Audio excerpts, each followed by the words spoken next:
I do not judge people on their ability to keep based on the mistakes they made, but instead their ability to learn. Accountability and relationship have to coexist. Accountability without compassion feels punitive, and compassion without accountability becomes enabling. So I tend to orient more towards leading by example, but there's a catch-22 once the finances get involved. My feeling is that USARK probably should lose keepers from their name and replace it with industry, because I do believe that that is their focus, is industry. I support them because there is no one else. And that's a pretty yucky reason to support them. If a vendor throws away animals in the trash and the show promoter knows about it, and instead of banning that person from ever vending again, they ban a whistleblower who called out that vendor for throwing animals in the trash, we have a serious problem. My approach or my input might be somewhat controversial. From holding ourselves accountable by owning and learning from personal mistakes, to educating others in a way that helps them be more responsible caretakers, to holding the reptile keeping industry accountable for the welfare of the animals, responsibility and accountability in herpetoculture is a massive topic to tackle, and it wasn't always comfortable to discuss. But that's why it's so important to talk about, because avoiding what makes us uncomfortable only inhibits growth and change, both of which are most certainly needed when it comes to how we treat the animals we are so passionate about. Despite this being one of the longer episodes I've ever released, I edited this discussion down somewhat in order to maintain its focus, but every part of it was valuable. So I may release some short excerpts from a few of our tangents in the future. Regardless, I urge you to stick with this to the very end, because some really important issues come up that could impact the future of reptile keeping as a whole if we don't address and continue to talk about them. We need to work together as a community to find a healthy path forward if we want to maintain the privilege of keeping these animals in captivity. It was an honor to sit with this amazing group of folks to hear their different perspectives, so make sure you check out each of the participants on their own social media platforms, and if you benefit from and enjoy this discussion, please support this channel so that we can continue doing more of this by subscribing, hitting that like button, and sharing your thoughts in the comments. I'm sure it'll bring up plenty of big feelings and opinions in viewers, just as it did for those of us having the conversation. So, without further delay, let's slither on into it.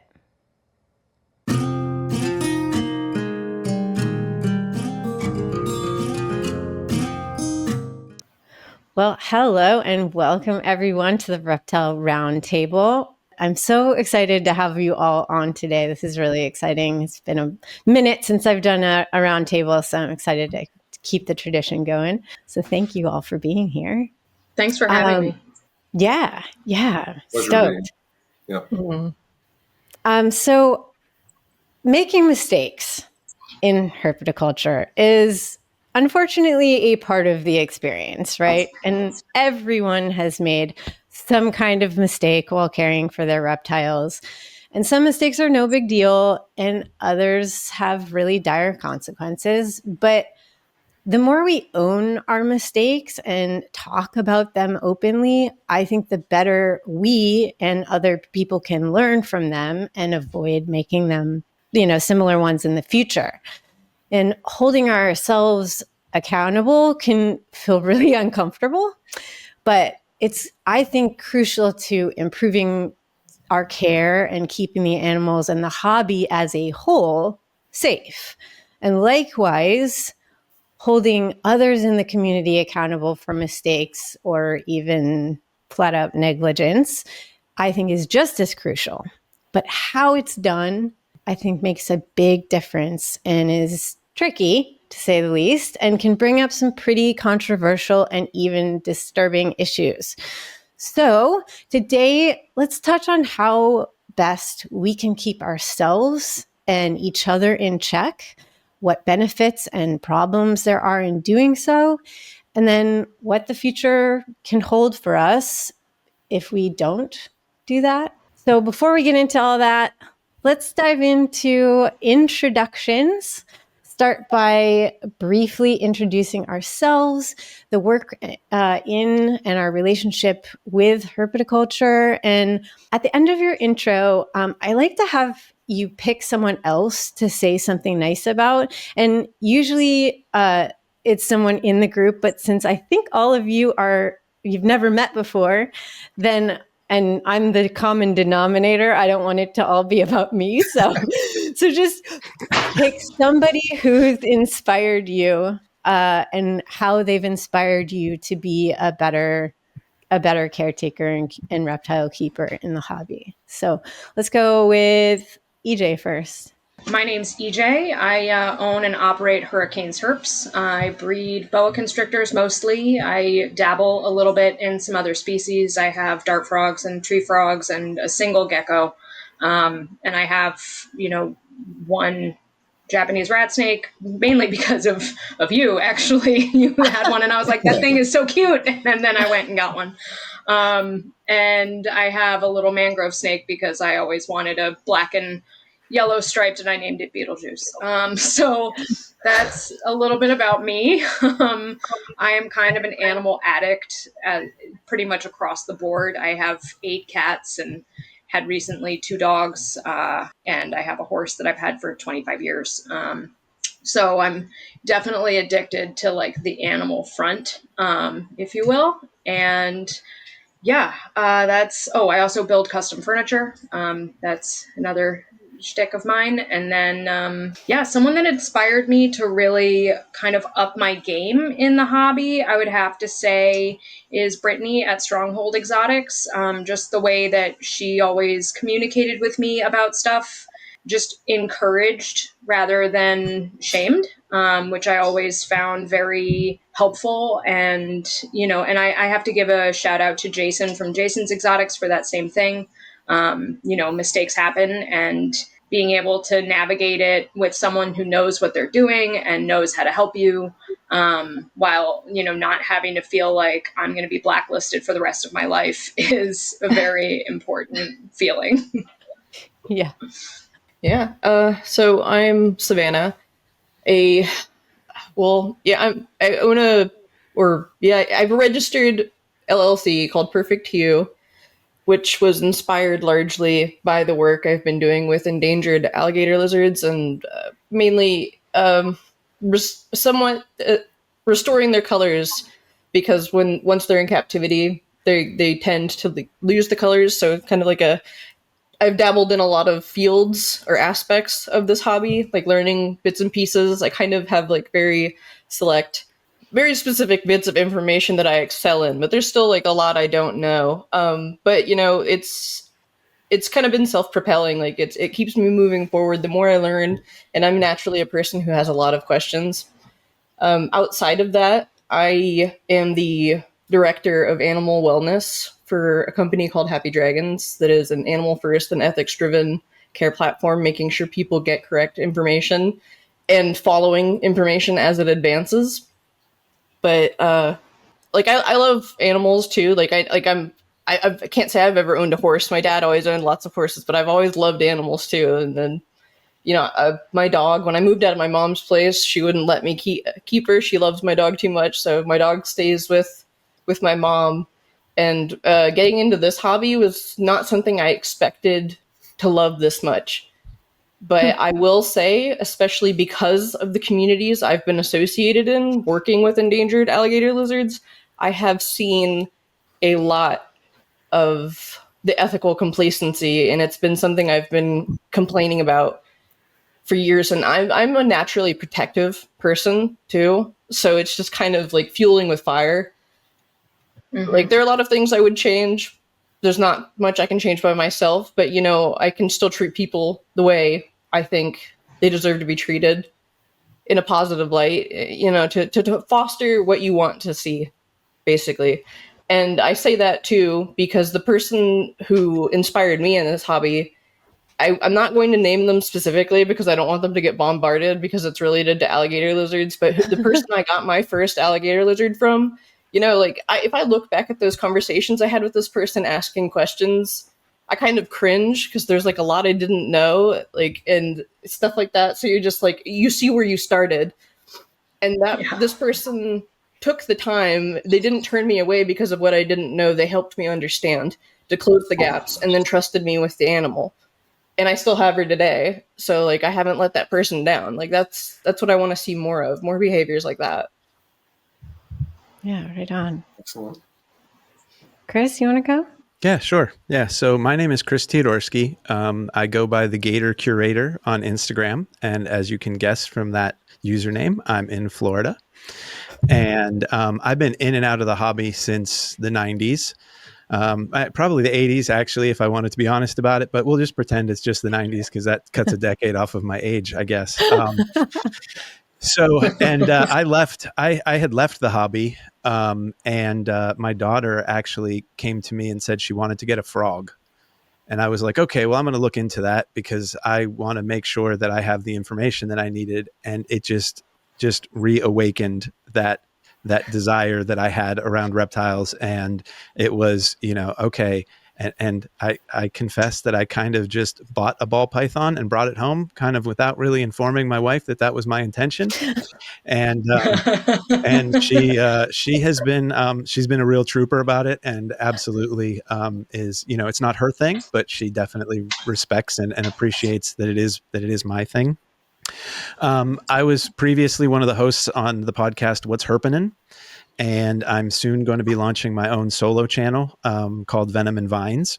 In addition, I volunteer with the Rattlesnake Conservancy, and I'm soon to be a board member on the King Cobra Conservancy. Both organizations that I encourage everyone to check out. They both do amazing work.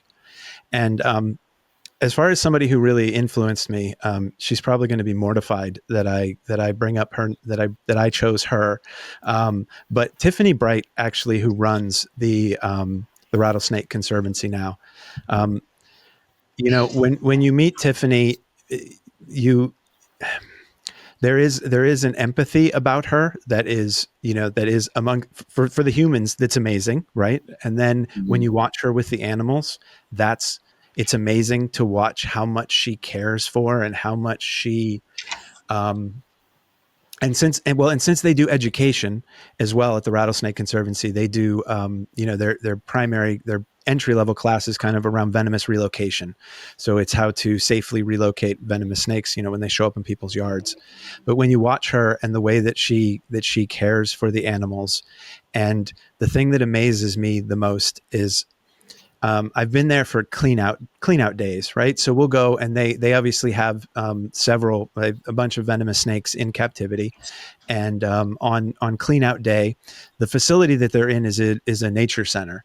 So we kind of close and lock the door while we're working with the venomous snakes, and inevitably, kids will walk past the door. Like, it just happens. They're at the nature center, and the second Tiffany sees a kid looking in the door, she stops what she's doing and she goes and grabs a snake and takes it over the door to show the kid, to make sure that the kid sees it and experiences it.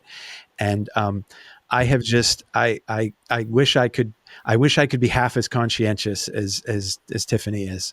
And so she's the one who's really kind of influenced me and definitely kind of strive to do what she does. That's beautiful. John, go for it. Oh my gosh. Well, first, what a pleasure to be meeting some new folks today. And already a lot of you are an inspiration. In the short time that I've looked, because I'm following all of you now, and I'm very impressed with what I've seen and the work that you're doing. And I've got you one up, Chris, because I've been doing this since I was about 5 years old, and that started in the 70s, I think around 75, 76. So I was real into it, and I'm still that little kid that walked outdoors and looking up at the big trees and the blue skies. And I have my spiritual connection is with animals in general. But for whatever reason, reptiles just clicked with me. And I never could really understand why, but it is what it was. And most specifically, snakes. I've just always been fascinated with snakes. So I was into the hobby until probably around 91, 92. I was about a sophomore in college or so. And then I got out of it, just cold turkey completely. but then things go full swing and you come back into it. I mean, I would definitely consider myself an amateur herpetologist. I've done my own field studies, field work, and I volunteered at a young age. My parents got me into it at a nature center. And so, yeah, I've constantly had that connection. And somebody who inspired me was Paul Knoop at that center, and it was Allwood Audubon Center. And they just had an amazing, amazing facility. And a lot of the stuff I learned, especially, working with reptiles, was with Paul. But yeah, I kind of had a career. You guys are such an inspiration because of what you're doing, like with your careers. I've had a career of not having a career, and currently my full-time job, I'm working a financial company, and I'm just totally trying to put this together, working full-time, and realizing what a challenge it is to do what you guys do. It is not easy, filming, editing, putting stuff out there. And I've just dabbled with Instagram, and I have plans to work on YouTube and everything like that. Currently, I have 7 different species of snakes. Well, 6, because I have 2 king snakes. And the other thing too, is I notice everybody doing their introductions, like already I have something in common with everybody. Like, cause EJ, boas, and I had 2 big boas at a very young age. And once you have a boa, That's awesome. You always want one. Oh my God. Yeah. I vividly remember my first experience with boas. Yep. I'll never forget it. Yeah. And they're like a big, to me, my boa Idris, his name is Idris Al-Boa. He is the yellow lab of my snakes, and then I have Scooter, my ball python. He's the cat. He's my cat Linus of all my snakes. And they have such interesting, different personalities, but like Savannah with Bronias, I mean, just what a fascinating species to work with. And on top of that, challenging and difficult too. So much to learn about that. And that's the thing, like I'm looking forward to learning bits and pieces from each and every one of you. And of course, we can mention 1,000 YouTubers that have inspired us too, but then I got to circle back to Shira, because she started making me think, like, what is it about snakes, that I love so much? And why is my connection so strong? And I don't know a whole lot about neurodivergence, to be honest with you, but there's just something that clicks with me with snakes. And working with them, it does calm me. It does give me peace. It's so very, very therapeutic, And Chris, what you're doing to help with education, awareness, conservation is very, very inspiring. So I think that's the thing that just kind of like ties us all together. Like, we never met, but already we're interwoven, into this fabric of herpetoculture. And yeah, it's just awesome. So I'm thrilled to be here, very humbled to be here, and really looking forward to our discussion. Awesome. Me too. That was really beautiful. Thank you. And I'm Shira, Snake Therapy. I like to talk about what it is that makes snakes so incredibly soothing and comforting for us, how their presence and working with them can help us reflect on ourselves as well as become better caretakers of them, be in service to them as they are in service to us. So that involves talking a lot about, mental health and our relationships with the animals, and also a lot about how do we continuously get better? How do we continuously improve both ourselves and how we care for the animals? And yeah, I'm going to do what I always do and talk about how inspired I am by all of you. And how grateful I am that you're here with me today. So I'm just going to talk about all of you. John, I'd come across you on Instagram a while before you were on the Animals at Home podcast, because I was so enamored with your beautiful enclosures and how enriched they were, and the names of your snakes, especially your boa. But, after listening to your interview with Dylan, I felt an even deeper appreciation and kinship with your experience, your ethics, and just your deep love for all animals. And you're definitely someone I consider to be a model for caretaking in the hobby. So I'm And I'm really grateful that we're getting to know each other better now. So I appreciate you. And Chris, I have mad respect for your ethics and your drive to improve herpetoculture on a personal level and through your conservation, your work with conservation organizations. And we've always had such engaging conversations about our desire for change in the hobby since we first met, like almost 2 years ago, I think. Yeah.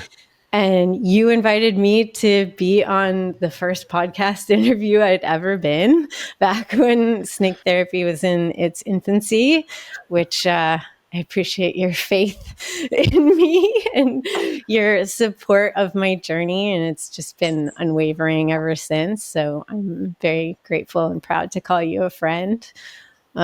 Savannah, besides the fact that you keep magical green dragons, and your enclosures and photography are absolutely epic. Please, anyone listening, go check her out because it's so beautiful.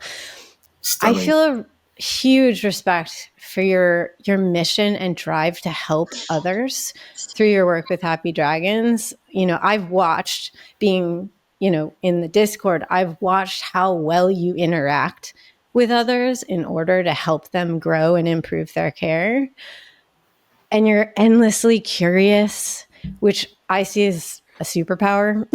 And you were the one to be, inviting me to be part of Happy Dragons and have been a fantastic ally for me in the community. And I think a lot of other people. So huge respect to you for that.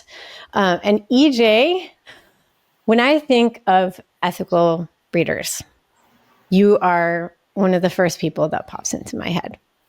I adore that you keep all of your snakes in enriched enclosures, which you build yourself, by the way. I do. It's amazing.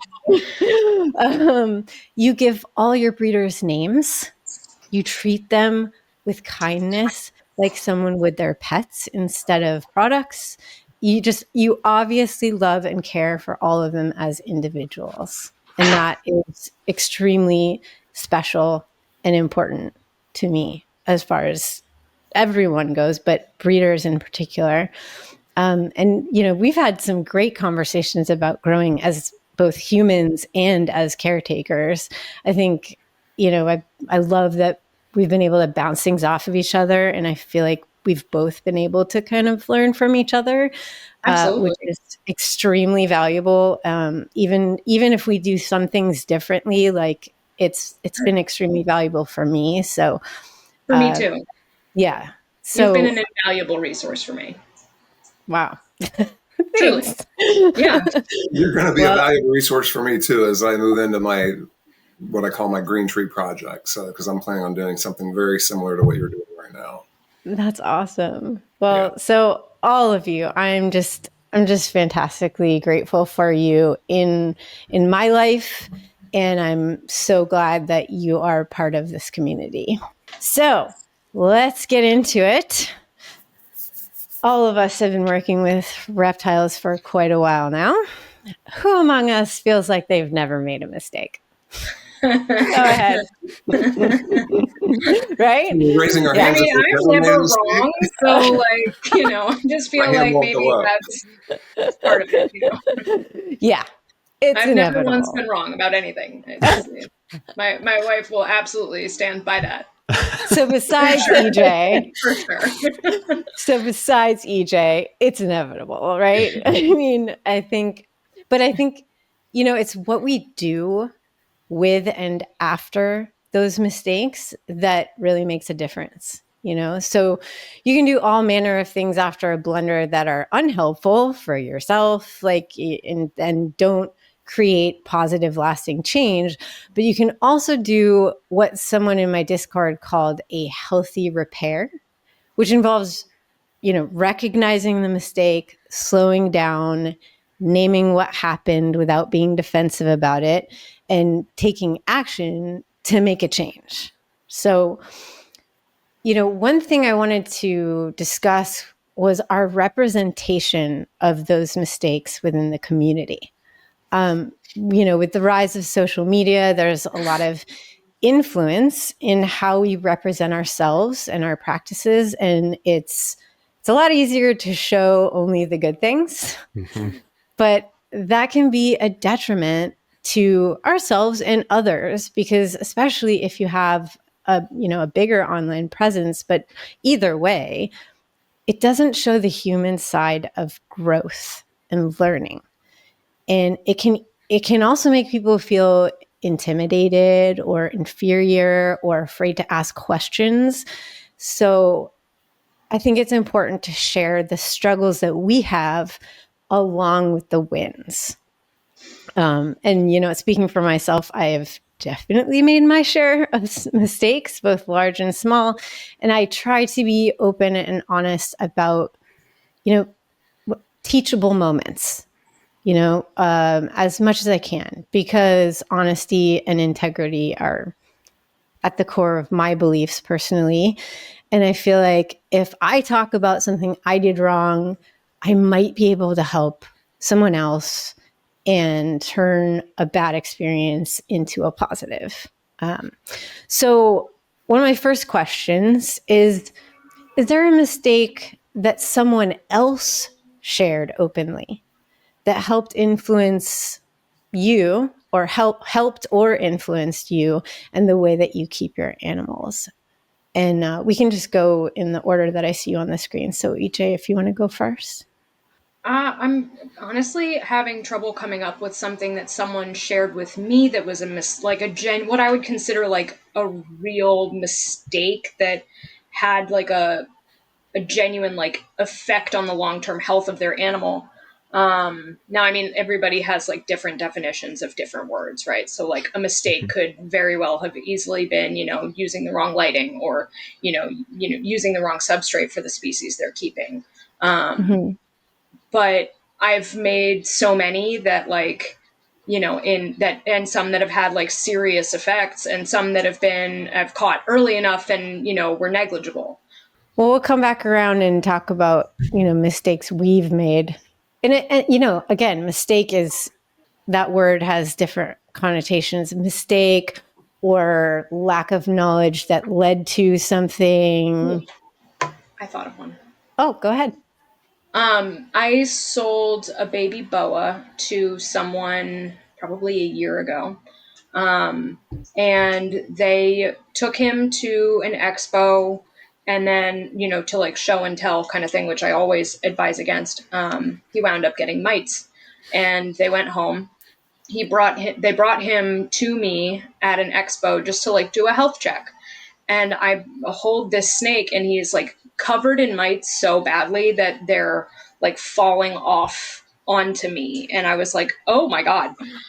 So I ran him to the bathroom, and I washed him in the sink with soap and water, and was like, okay. And then I basically had to detox my entire space when I got back, because, in order to get from my car to my laundry room, I have to walk through my entire reptile room, which is probably not the best idea I've ever had as far as, where to put my reptile room, but it was like down here or outside. So I don't have the money to build an additional unit.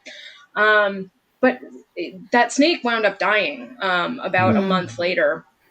And I felt so unbearably guilty about not teaching them well enough, not, what to look out for. And like, he was their first snake. He was their first boa. And it was, a teenager and her mom, or their mom. I don't know what their pronouns are actually. And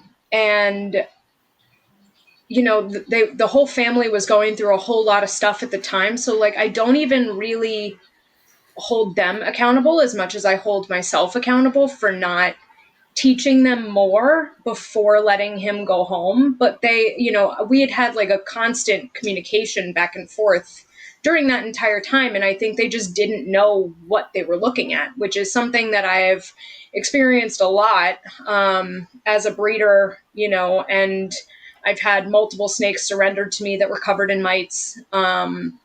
And I'm not even saying like a few mites, like hidden in the corner of their chin or hidden underneath or, in an eye cap. Like I'm talking like black and white, speckled, covered in mites.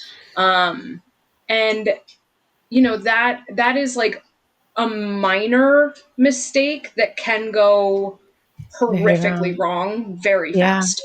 If you don't know what you're looking at, if you don't know what to watch out for, like the anemia alone that can be brought on by hundreds of mites can absolutely wipe out your animal. It's one of those things where like it can be really negligible and it can be like an easy fix, or it can kill something. And so now every time I sell a snake to somebody, like part of my new protocol is no matter what, I tell them, hey, when you go home, because you bought this animal at an expo, or because you bought this animal from someone you don't really know, or because you bought this animal from someone you've never met, me, hi, pretend it has mites. Like when you go home, soak it in water overnight and keep it in quarantine for a little bit, like at least a month, and just make sure that, you're covering your bases because, I understand that, I don't have mites. I'm not trying to sell you something that has mites, but you're at an expo and like, I guarantee you someone in this facility has mites. I guarantee it. And mites can walk 10 feet an hour, like don't mess around. And, so I feel bad for like bringing them up. I know they still follow me on Instagram and I still have love for them and I don't blame them, but it is like something, and it was hard trying to get them to understand how that could have happened. But anyway, well, you turned it around, and this is the point of all of this, is learning from these things and making them teachable moments, and that now you have a protocol. Yeah, like you changed. Yeah, you improved, and you're continuing to improve. What you're doing is you're taking a bad thing and you're turning it into something that can create change and avoid that situation later. Yeah. Yeah. Sav, what about you? I guess we can just answer both of these at the same time. Is there someone else that shared something that helped you, or is there something that you can turn into a teachable moment? Yeah, I would say there's a technical thing that I've seen, that I've learned from whether passive observations or like especially in the hobby, it's largely related to like abronia. If it counts, I'd say watching people put them in glass tanks and then showing off their enclosure and people saying like, oh, they need high airflow, seeing like the interaction. And also to tack onto that is, I related to what EJ was saying, because when people say, oh, they need high airflow, that leaves a massive why. Why do they need more airflow? And there's a lot of psychology I found in the hobby, because we're all people. We have to remember we are all people. And you look, and there's the plus side of, if you explain why someone should or should not do that, it makes it more believable, tangible, it grounds those facts, it helps someone understand it, and they can advance that information as they apply it to other concepts.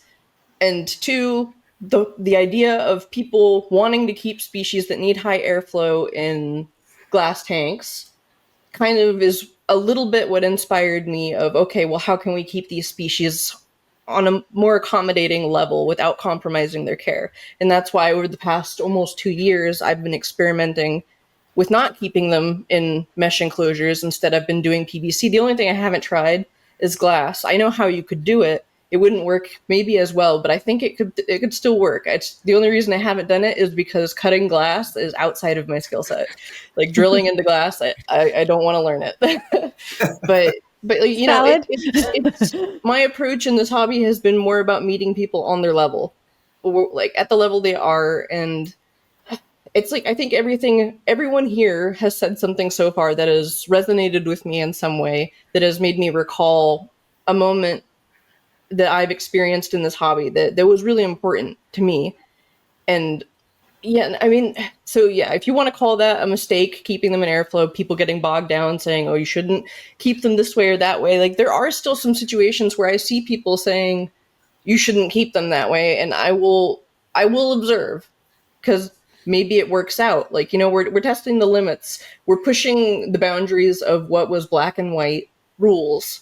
So that it's in without knowing why these rules are in place, it's kind of it's a lot harder to believe them and follow them, in my opinion. Hmm. Like, at least for me, things have to make sense in my head. Like, I need to know why. Like, why do they need calcium more frequently than vitamin D or vitamin A? Like, the difference between water soluble and fat soluble vitamins. I think that's a really good point, because it's one thing to have someone share, like, this isn't the way to do it. This went wrong. So don't do it this way.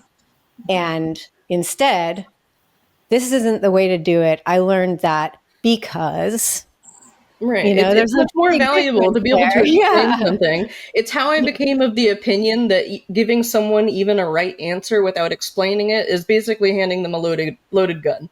If you can't explain it, it's like saying your reptile needs vitamin D supplements. You need a multivitamin. And then the first thing that person thinks, okay, I'm getting rid of my calcium. I'm going to use calcium with vitamin D every single day. Then they're just taxing that animal's liver long term, creating toxicity until the animal becomes sick.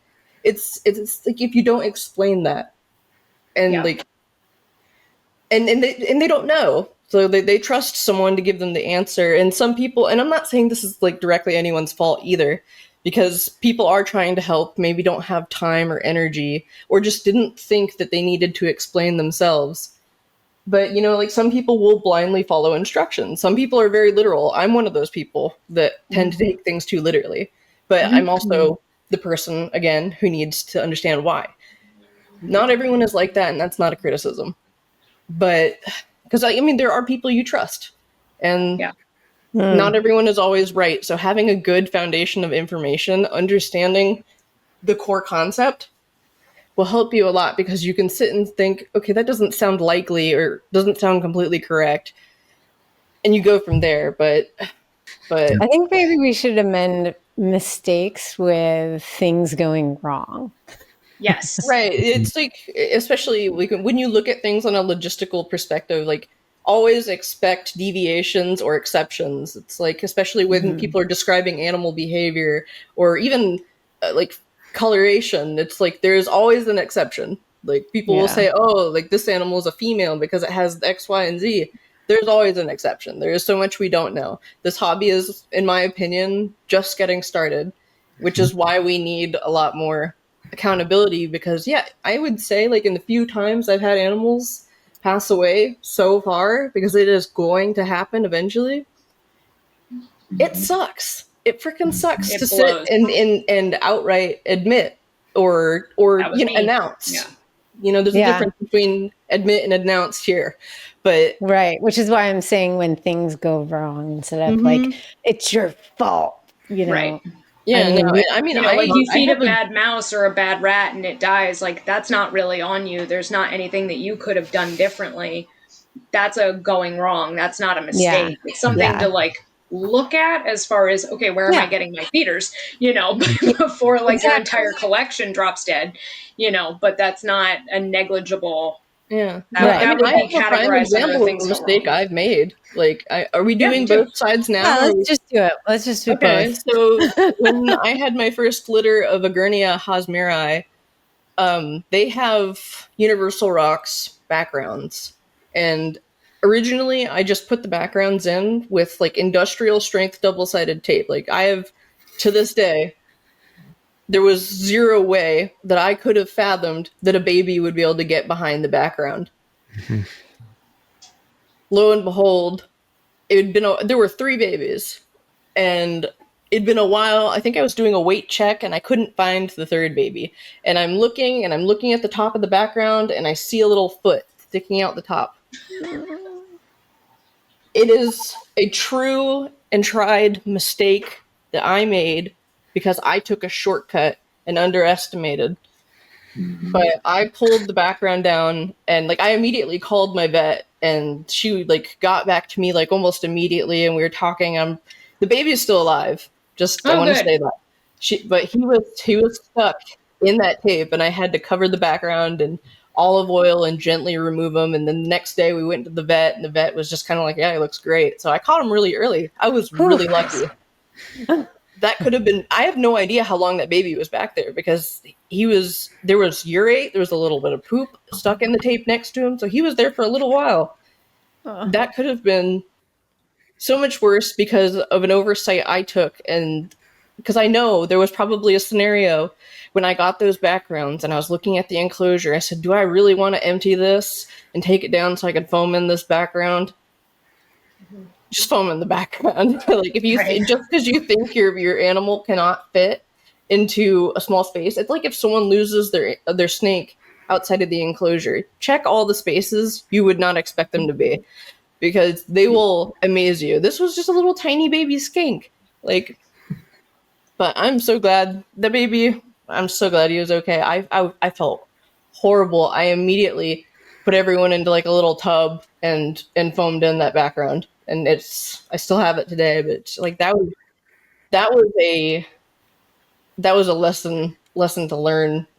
It was scary. Honestly, I felt so bad. And I've been fortunate enough to have not made any other mistakes of that caliber, but I try not to kick myself over things that I don't know, because otherwise I will just be miserable for the rest of my life. I beat myself up hard. So it's like when I have an animal pass away, I've so far always done a necropsy, and waiting those few days to get that call back is hell for me, because I'm trying to find ways to blame myself and then reminding myself not to be so hard on myself. Yeah, and then once I get the necropsy results back, that's usually when I make the announcement post. That's the sucky part. But I will say, so far, every time I've announced that one of my animals have passed away, I've gotten a lot of support from people. So it's the opposite of what I was afraid of. You know, that's another really powerful thing about this too, is you might get some people being jerks, but you can also get support. The jerks probably won't say it to your face, so you don't really have to worry about it. Oh, well, no, they totally will. They absolutely Or will. they'll just send us a board. Fair. Yeah, Tried and EJ true can jerks speak to will. that. Yeah. Yeah, that's one of fair. my bigger mistakes was about 2 years ago, and this was actually like my only post in my entire life that's gone viral. And I posted about it. Yeah, and basically I had gotten mites, and I saw one on one of my young males, and I used gerasimite on him, and he had a very strong reaction to the clove oil that's in gerasimite, and he started corkscrewing like a madman, and I was like, oh shit. And I spent like 3 days over the weekend panicking about what to do for him, and like reached out to other friends on Instagram about like, what the fuck do I do? And they were like, dilute. So I soaked him and I fed him, and he started to make improvement. And like the following Monday I took him to the vet, and I posted about it on Instagram because I was like, guys, like this is marketed for reptiles. Like if I'd been using an off-brand thing, then like that's kind of on me. But this is marketed for reptiles, and like you should know that different animals are going to react to things differently, and you need to be hyper aware of that. And like if this happens, this is what this is. And the amount of hate mail that I got after that post was unbelievable. I had one girl comment being like, I want to spray you in the eyes with clove oil and watch you writhe with it. And I was like, girl, go to therapy. What is wrong with you? Ooh. Ooh. Chris, what about you? So as far as mistakes that I've learned from others, I very early on, and Sav, very similar to your story, very early on when I got back into the hobby, I felt like and I don't even remember what it was for. There was a reason that I needed to stick tape in my enclosure, and someone luckily said to me, "Don't do that. don't do that. Don't get tape anywhere near your enclosure. And I was like, but well, what if I make it less sticky? Like, what if I wear it out, the stickiness out? And they're like, don't get tape near your enclosure. And luckily that saved me from making a mistake. And I do know they had learned that the hard way, unfortunately. And as far as mistakes I've made, this one is, so I always prided myself, as I think lots of us do, on, full complete sheds, right? We get full complete sheds. That's when I have the full complete shed, I'm super happy. And it was probably about 2 years ago, I slipped into a depression, and it was probably one of the worst depressions I ever had. And unfortunately, my animals suffered because of my depression. My caretaking, it didn't go off a cliff. It went way down. And it was a shed that was confetti-like, that made me realize that I wasn't doing everything I needed to be doing, and that, that the mistake was that first of all, I needed to get myself help. That was number one. But number two, I also needed to ask somebody to help me at that point, right? Because I wasn't doing the things that, and again, it wasn't, these were neglected animals. It just wasn't up to the husbandry that I normally did. So that was kind of my mistake. And that, I hope that others can learn from that. Get help if you need it, and get help if you need it. Right. There are people who will, I know certainly there's people that if they said, hey, I need you to come in and fill my water bowls because I just can't get, I would do it. Right. Yeah. I'll come and help out. Right. If that's all it takes. So, ask for help. I like that a lot. Thanks for sharing that. What about you, John? Yeah. So I wanted to start off by a quote, and I wish I remember who said this, but they said, love that doesn't correct isn't love at all. It's just permission to stay broken. And I really think there's a lot of truth to that, because you can show love to somebody and guide them in a direction that needs to be guided. And I think Savannah mentioned this too, about in terms of being kind and how we treat people. And I can tell you flat out from experiences in my life, the thing that we have in common here is that we love animals. If you love animals, you're going to love people, and you're going to treat them with that respect and treat them like human beings. And so where someone pointed something out to me, and I think she knows where I'm leading with this already, is we had a little discussion about DP projectors. So I'm giving credit to Shira on this. And I'm not going to say it was a mistake, but it could lead to potential mistakes. And I'll elaborate just quickly. She did a fantastic video presenting all the facts about how light works, UVA, UVB, infrared A, infrared B, infrared C. And I'm like, well, I use DP projectors.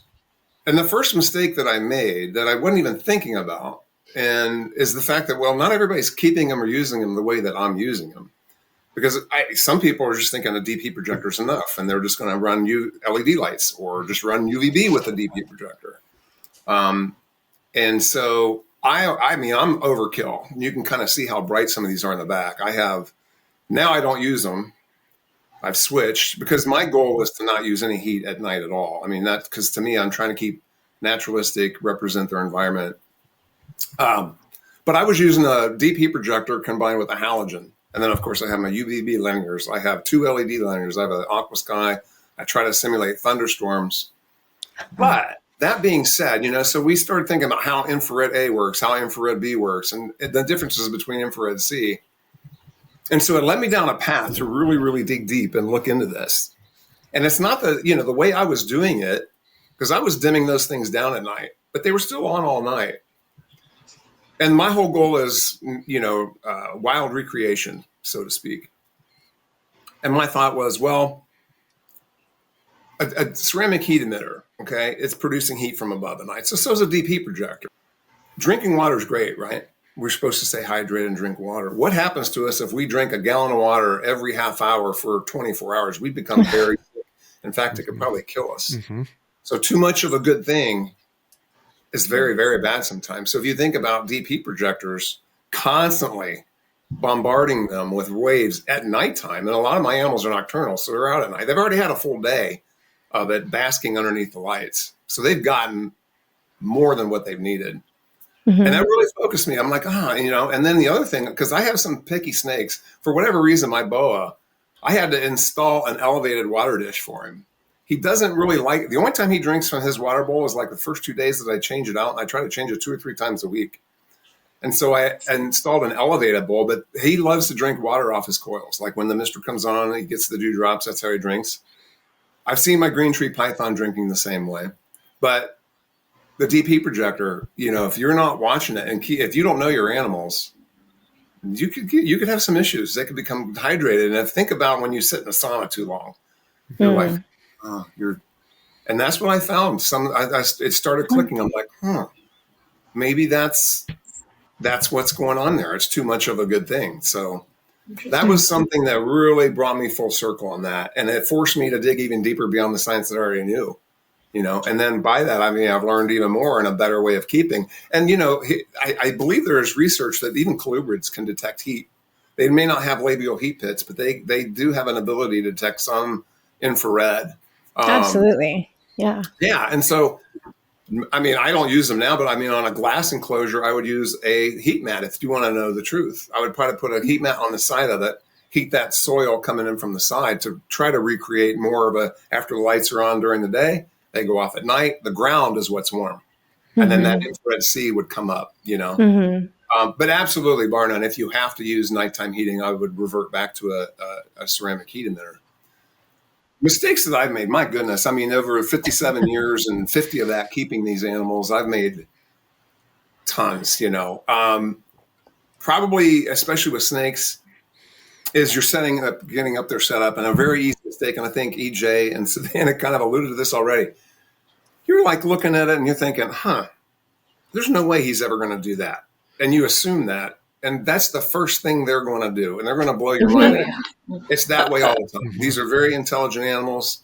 They are inquisitive, curious. They're problem solvers. They will figure out a way. And I've still made mistakes like that. Now, this room is snake proof. So I can open up any of these enclosures. And theoretically, if I wanted to, I can open all their doors at night, let them all come out and crawl around, and they would be contained in this room. I'm not going to do that, of course. But just recently I had an escapee, because I was misting. And I only have 7 animals right now. And I've got a cap for how many I'm going to stop. I have these projects in mind that I'm going to do. But just going around, a mistake I made just the other day, and I think Shira can relate to this. My spotted python got out. And I thought, oh no, she's, I'm working with her on a project that I'm doing with my spotted python. Now I knew first thing right where she was. I knew where she was going to be. It was the last place I looked. And this, I don't know if EJ or Savannah said this with, somebody mentioned it. So it's always I knew that's where she would be because she's got 2 favorite spots when she comes out. I started systematically searching for where I thought she wouldn't be. Those are the first places I checked. I've had to reverse that over 50 years because believe me, I've had a lot of escapees, and unfortunately, I did have, I've had a snake die that escaped. I never could find them. And eventually they turned up under one of my toys. I think I was about 8 years old. I was crushed. It was the very first snake my parents had bought me. And so, yeah, those are, that's just, you're going to make mistakes. They're going to happen. But, accountability starts within. Yeah. And that you have to have the courage to be humble and say, hey, this is what happened to me. Please, take it to heart and try to avoid it. Yeah, I want to definitely say that I feel like this should be widely accepted, and maybe it is to a degree, but I do not judge people on their ability to keep based on the mistakes they made, but instead their ability to learn. And there are going to be scenarios where we even have science-backed information that we believe until it is eventually disproven, making us all wrong. Yep. That's how science works. It is normal, but it should not be normalized. There has to be that accountability, because otherwise, if you keep making mistakes, if you walk into a room, say, "Oh, another snake died," oh, okay, gonna deal with that. You know, Yeah, it goes back to that complacency, it's healthy like, repair, the healthy repair of mhm. what Yeah, happened, what examining the situation without defensiveness, owning the situation without defensiveness, and then what do we change, right? Exactly. Yeah. I think for me, a huge one, and again, I don't call this a mistake. It's thing went wrong, possibly could have been avoided. But in my case, something I did not know anything about in the first place would be Reptiliatus Diane, I believe his name is. He's really awesome. He shared a very, very, like, he actually shared it with me in person at AnimalCon, but then he actually shared it in a video that was very emotional about crypto and his snakes getting crypto and the whole journey. And, you know, I didn't even know about this stuff. I didn't know what protocols I should be taking at the time, you know, and it sent me on this whole journey of like re-examining my quarantine protocols, which are crap. They were crap. And I recognized that. And with watching somebody lose their their animals and imagining what that would be like and being like, okay, we're reevaluating everything right now. And I've gotten so lucky in the past where I've skipped quarantine or, you know, whatever. And I've been so lucky. And when I finally started, you know, really trying much harder to do it is when, thank God, because that was when I had a sick animal. And if I hadn't, whew, you know, so I think that was extremely valuable. And the first thing I did was thank him for being vulnerable and, you know, sharing all that he went through. And it wasn't fun, and it wasn't fun for him to talk about, and it wasn't fun to go through, and it cost him thousands of dollars and, you know, all of this stuff. And so you know, that's why I think it's so valuable to share the losses and the trials as much as it is the wins, because it made me change my ways moving forward. And then, you know, I can definitely relate to the tape thing. I am particularly sensitive on that subject because I've actually had the worst experience from that. And so anytime I have seen anybody using tape, you know, if somebody shares their, how's my enclosure, and I'm doing this in my enclosure in my Discord, as soon as I see or hear about tape, it is not something that I will stay quiet about. It's not strictly this narrow, but there are two types in the whole category. There are people who have to experience things for themselves, and then there are people where there or occurrences that you wouldn't know until it happens. So it's just like that's why I try to like exercise empathy, because sometimes like things happen that you just don't know it's an issue until it happens, and then other times there is willful ignorance or believing it wouldn't happen to you.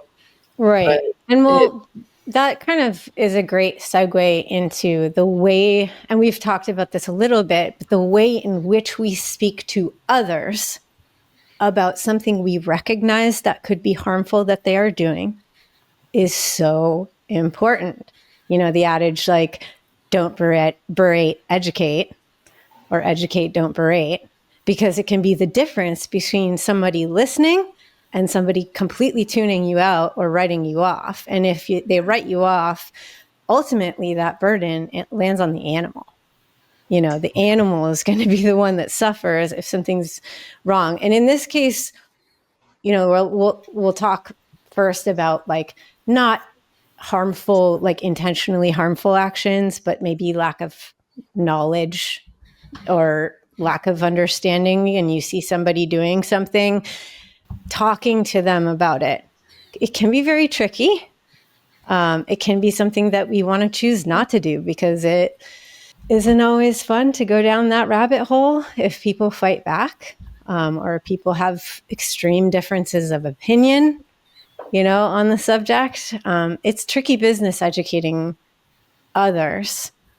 But I wanted to talk about how we can foster accountability and education in ways that invite that growth, rather than triggering the shame and defensiveness, and how we navigate that. How do you do it, or do you not do it? And do you just step back and just let it go? Right.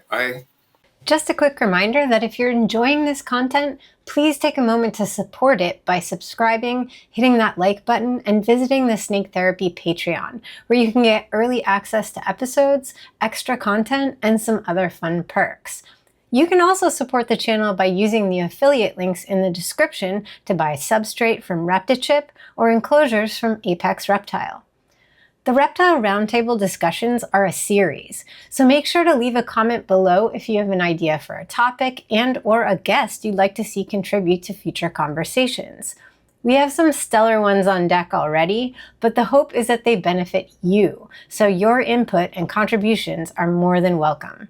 And if you want to learn more about the guests from today's episode, check the description of the video where I've included bios for each guest and links to where you can find them.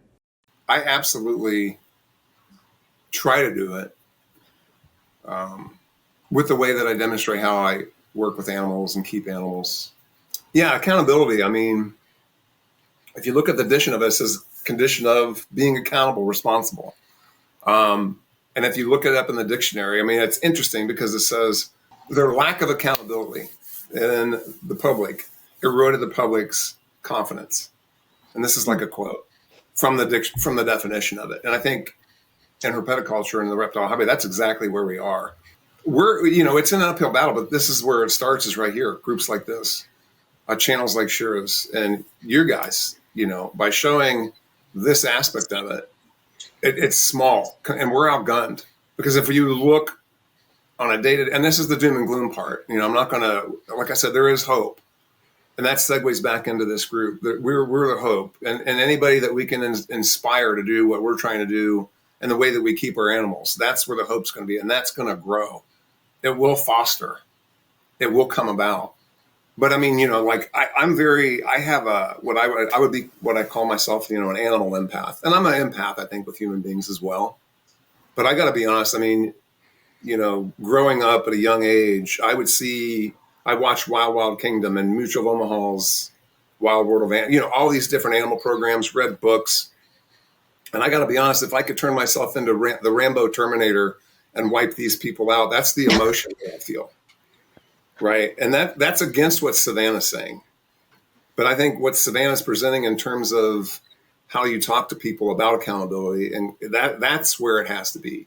It's always better to reflect. And that's my emotion side, right? That's like that fired up, I'm hurt, I'm seeing something happening that I don't agree with to an animal, or, and that's that emotional. You can't react on that. That's when you have to take a step back and reflect on it. But absolutely, because you have to be courageous to come forward. And you have to not worry about gaining subscribers or followers. And you can't be worried about losing likes or losing subscribers or followers. Mm-hmm. You do have to take a stance. When you're on a platform and you're saying one thing over here, but then doing something else over here, all at the same time, you're talking about how these animals should be kept, the requirements, cage sizes, but then at the same time, you're also condoning a lot of stuff that we disagree with in the way that we keep. And it's a complex thing. I'll segue back in, but I wanted to get started kind of in that direction. But no, the question being, do you speak up and do you say something? Absolutely. And also I have a choice of who I follow, who I subscribe to, who I pay attention to, who I give the views to. I have the choice of where I purchase my animals. I don't have to go with a place that's, there are things you do. It's the little things. Somebody in my Discord, he's a licensed counselor, and he said something perfect for this, and I wanted to quote him. accountability and relationship have to coexist. Accountability without compassion feels punitive, and compassion without accountability becomes enabling. When both are present, and when we assume good intentions, we create conditions where real change and trust can grow. And I think that was really beautifully said, because it just encompasses all of this. And in this case, we're talking about assuming good intentions, which there's another side to this that we can get into later that's where it's not. But I guess what I'm talking about here is, seeing somebody doing something that you want to help them maybe learn why they could do it differently. Chris, is there a way that you would approach someone, or do you even? So I'll be completely honest that I am not good at this. And I say not good at it because I'm good in the beginning. And where I am not good is when the person says, well, no, I don't know. And they kind of double down, and then I am not good from that point on. And especially when it's something that is so obvious to me that it's not right. I struggle with that. I do. I'll acknowledge that I struggle with it. And and if they're receptive in the beginning, we're golden, but I struggle when they kind of double down and, want to argue or debate. And I mean, part of that is my personality, because I love to debate, right? That's part of it. So it kind of activates that part of my brain. And I certainly can get, condescending and I'm not proud of that, but it happens. So this is an area that I need to work on. Like I said, I'm good in the beginning, but after that, not so good. So Savannah, you're good. You're good at this. It is true. It is. Yeah, That's exactly what it is. True. But it's still not always the most productive way to approach it is not easy to compartmentalize in a situation that you are passionate about. Mm-hmm. Yeah, Savannah, you are very good at this, though. I've witnessed. You are very good at this. Can you talk about it a little bit? Yeah, I'm not perfect about it, but yeah, I mean, I've unfollowed people for reasons like that. I've seen some scenarios where I'm just I do not want to bear witness to this. I cannot stand by passively, and I do not want to involve myself. Like, I have stepped away from my own mental health. And along the way, I've developed my own trick. It's like when you are confrontational with people, or you say, hey, what you're doing is wrong. I've kind of picked up 2 tricks, and actually one was through an interview I did for Happy Dragons, because I largely handled the interviews. It was someone asked a counter question to me. They said, I'm going to show you a picture of someone's husbandry, and I want you to tell me what you would do in this scenario. And it was someone who had an enclosure that was literally half dirt, half sand. So 50% sand, 50% dirt. Instead of it being blended, they were completely separate. And, I kind of looked at it for a moment, and I was like, well, my approach to handle, to correcting something someone is doing wrong is first asking why they did it that way, because maybe they did it for a reason. I would want to understand that first, because that helps me gauge what they know and their standpoint, and maybe they had a reason. But number 2 is when you're in a confrontational situation, because of how crappy that can be, before you even get started, ask that person that you're engaging with, what can I say to change your mind? And if they say nothing, you walk away. Because you cannot always change someone's mind, and it will save you a lot of stress and a lot of time. You have to accept that you're not going to be able to win everyone over. And a third approach that I've personally taken to helping people change their point of view is letting them think it was their idea. So, that's psychology. It's a bit of a psychological approach. But it's presenting them information, letting them read it, letting them digest it, letting them understand it on their own terms, and then making their new informed decision. Those are my approaches. But I'm a very empathetic person. I don't like confrontations. I am good at assuming other perspectives. So it's sometimes it's better not to assume. So sometimes it's better to understand. Are you willing to learn? Do you want to change your mind? Can I change your mind? Or why have you done this? Like, what is your informational standpoint on this information that I have to give you? Because, like, I also don't like scenarios. People get defensive when you tell them something that they think they already know. So, like, that people can stonewall you just for that very reason, too. So I try to be very considerate. I'm a very professional, when in situations like this, very professional and very considerate. So those are my personal approaches, and those are rules I follow. So That's really valuable. I'll just interject this real quick too, Savannah, because you're talking about tying in basically physics and with psychology. And we all know what happens when you have two positives. We know what happens when you have a positive and negative, but when you have a negative, that's your outcome. It's just like in, the Fifth Element, they're attacking this thing and they're attacking this thing. And it just keeps getting bigger and stronger. And that's negativity in a nutshell. Yeah, but it is, I completely understand why it is so difficult to keep a level head with someone who you'd perceive as stubborn or combative about something you are passionate about. Like, I have topics that I get very passionate about that it is very hard for me to keep my cool on. So I completely get it. I understand how it happens, but that's not necessarily an excuse either. Yeah. But sometimes you just have to walk away. That's true. EJ, what about you? For me, I kind of do a little bit of what everybody's mentioned in different contexts. Like, Savannah, you're absolutely right that, like, if you're in a scenario where someone you can tell is not going to be open, it's almost not worth really having an active conversation where I'm going to bring an issue up to you, because it's like, where is this going to go? So I tend to orient more towards leading by example. And I've found that a lot of people, are really, really open to it, even in the breeder world, where you would not expect them to be. But, not always. So it's like, it's one of those situations, especially when it comes to like proper husbandry and like, orienting towards enriched environments. Like, that's a big uphill battle that I'm fighting, kind of from the back side of it, by being like, this is what I do. It's an option available to you.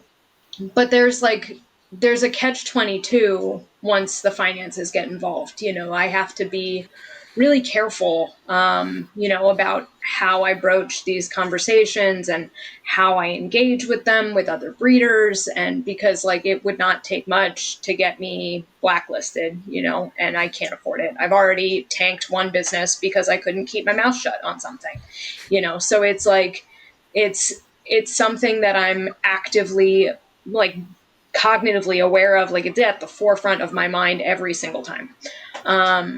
Because I cannot afford it. So I have people on my silent list of I will never sell you an animal. Good luck. Ever. I don't care how much money you offer me. You are never getting one of my animals. I have that list. I have an active list, but it's I don't post about it because I can't afford it. I can't afford it. And Chris was saying, he's not good at this because he'll get heated. I'm so the same. I will debate you until your teeth fall out of your face and you need to be evacuated to a hospital. I will fight you, because I match energies. So if someone brings me a crazy energy, then I'm like, that's cool. I can do crazy. Let's do crazy. And then I'm like, I have a business to run. Shut up. What are you doing? So it's one of those things where I've gotten very good at being interesting take, and just being like, I have to pee, and running away. So there's definitely moments like that for me where I'm just I can't do this. And then there's moments where people are like, okay, so you've talked about this thing. can you tell me more about this thing? And I'm like, hell yeah, I can absolutely tell you more about this thing. Let's talk about it. And but I've definitely found that the most successful way that I communicate that thing is by doing that thing, whatever that thing may be. And then, it kind of creaks. So it's kind of like when you're, in a relationship and you almost break up, but then you're like, not right now. And it like squeaks that little door open. That it's me just like being and exposing myself is leaving the not right now door open, where somebody else can then come to me 3 to 6 months later and be like, so I did this thing. And I'm like, that's cool. I get it. Like, and then it just leaves the door open, and then things move forward from there. Like, I've made a couple converts on the whole like giant enclosure situation, and I'm really proud of that. I'm like so proud of it. My heart sings. Should be. You should be. And like from bigger breeders, and I'm like, Yes. so Yes. it's Love a it. whole, but it's definitely an uphill. And if I were to go to these people, a year ago and be like, you're a fucking dumbass, you should be doing this, like, and also spend $2,000 on replacing all of your heat and your lighting, like, they would be like, eat me. I'd be like, Yeah. that's fair. Like, Yeah, I mean, you have to So- gauge the situation before you dive in a little bit and be like, Yeah. what is reasonable here? And like, how can I present this in a way that might be received? Because if you really want to be received, it really does matter what you say and how you say it. Absolutely. But I totally relate. Like, I'll be okay for a couple back and forths. But I have had to learn to just stop at a certain point for the sake of my own mental health, and just because, like, why it's just not worth it. I don't want to spend my life in internet arguments or whatever. And what I consider to have worked or a win is if even they consider a different way, if they are open at all, if they become open to doing something differently, I've won. I think that's great. And I think that is what we should at least be striving for, is to make them think in a different way and be open, because that's how we get better. I've changed everything about how I keep in the last several years. I changed a lot, but I definitely still have my heat projectors because I cannot afford it. Like, these fuckers cost me $40 a pop. I can't do it right now. My wife will leave me. First of all, do the best you can. And that's the best you can do, right? Are you doing the best you can?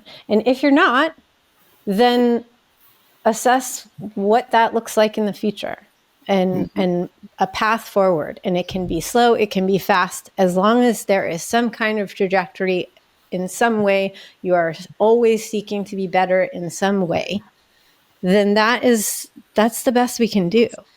And so when someone responds to a criticism with just a flat out no, that does not illustrate to me that person is interested in becoming better. But if they ask why, or if you present, hey, there's this, and this that you could think about, and they think about it, that's great. That's a window, that's a door being flung open, and then we can have a conversation. We may end up disagreeing, but I consider it a win if they'll even listen in the first place. I think that's the key, Shira, too, because that ties into what Savannah said. Yep, that's exactly what I meant by letting them think it's their own idea. That's one aspect of it. And I share a lot of EJ and Chris's passion. Like, I do have that emotion, boy. But fortunately, I do tend to get restrained. And I found for me, like, okay, something offends me. Well, I have to ask my question. Why am I offended by that? And it takes that introspection. And it's like, sure, take a breath. Take a breath. If they say no, that's a quick decision. You can be like, okay, I'm going to move on. I've said what I need to say. They say no, this isn't worth the time. But if they ask questions, that's that light where, hey, maybe they're going to do some introspecting and maybe they're going to dig deep, research. Yeah, I think that definitely is very, very well said. Sure. Yeah. I was reading a book about successful conversations, and one of the things that was advised was your first words should be a breath, right? In every conversation, your first I words mean, should be a breath, just to give yourself yeah. that pause, right? That pause. And like I said, I've read it. It doesn't mean I do it, but I've read For it. me, sometimes it's a day. Yeah. Yeah. Actually, lately, especially That's in the even last better. year, Mm-hmm. if someone says something or drops like, well, this is what I do. And it's like, whoa, that's really not okay. Or I disagree with it. Or I've been trying to educate, and I will start and then I'll go, what am I feeling right now? I am feeling a lot. Mm-hmm. I need to walk away, and you know what? I'm actually just going to come back to this tomorrow. Everyone And should allow themselves that ability, that option. 100%. We cannot forget ourselves when we're trying to be compassionate. There was an Instagram that I saw that was like about relationships and marriage. And this guy was like, my dad always told me in marriage, you never say the first thing. You never say the second thing. You say the third thing, because the first thing will get you killed. The second thing will get you divorced. The third thing will allow you to have a conversation. And I was like, you know what? Kudos. Yeah. That's probably the most helpful marriage advice I've ever gotten. That's just good And I practical feel like advice this in is the general. same. Yeah.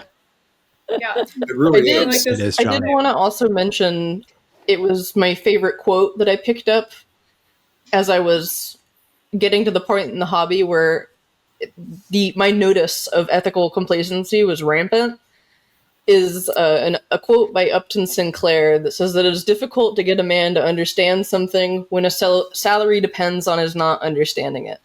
Mm, Yep. this Yep. is a great that's Yep. a perfect segue. segue. Yep.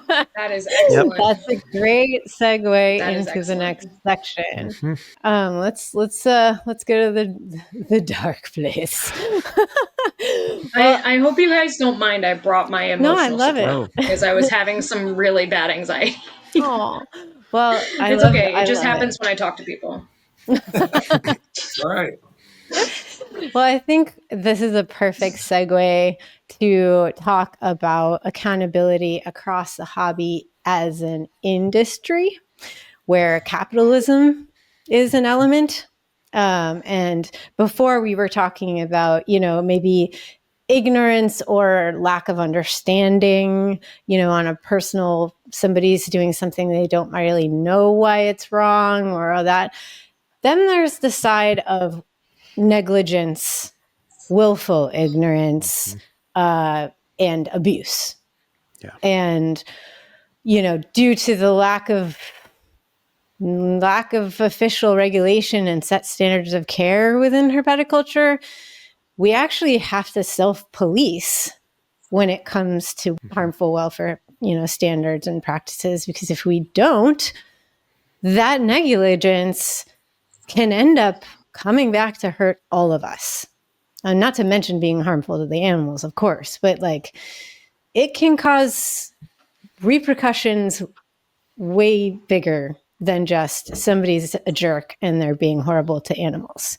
We have USARK, which is an organization that is, it's fighting ill-informed legislation regarding banning reptiles, but they're not working to police within herpetoculture. They're not looking to that. They're not acting as a welfare standards regulations. They're just looking at our right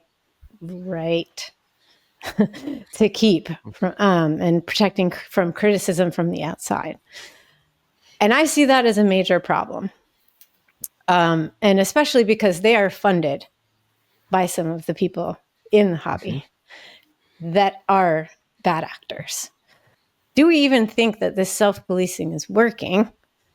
And how can it be better? Because I don't know that it is.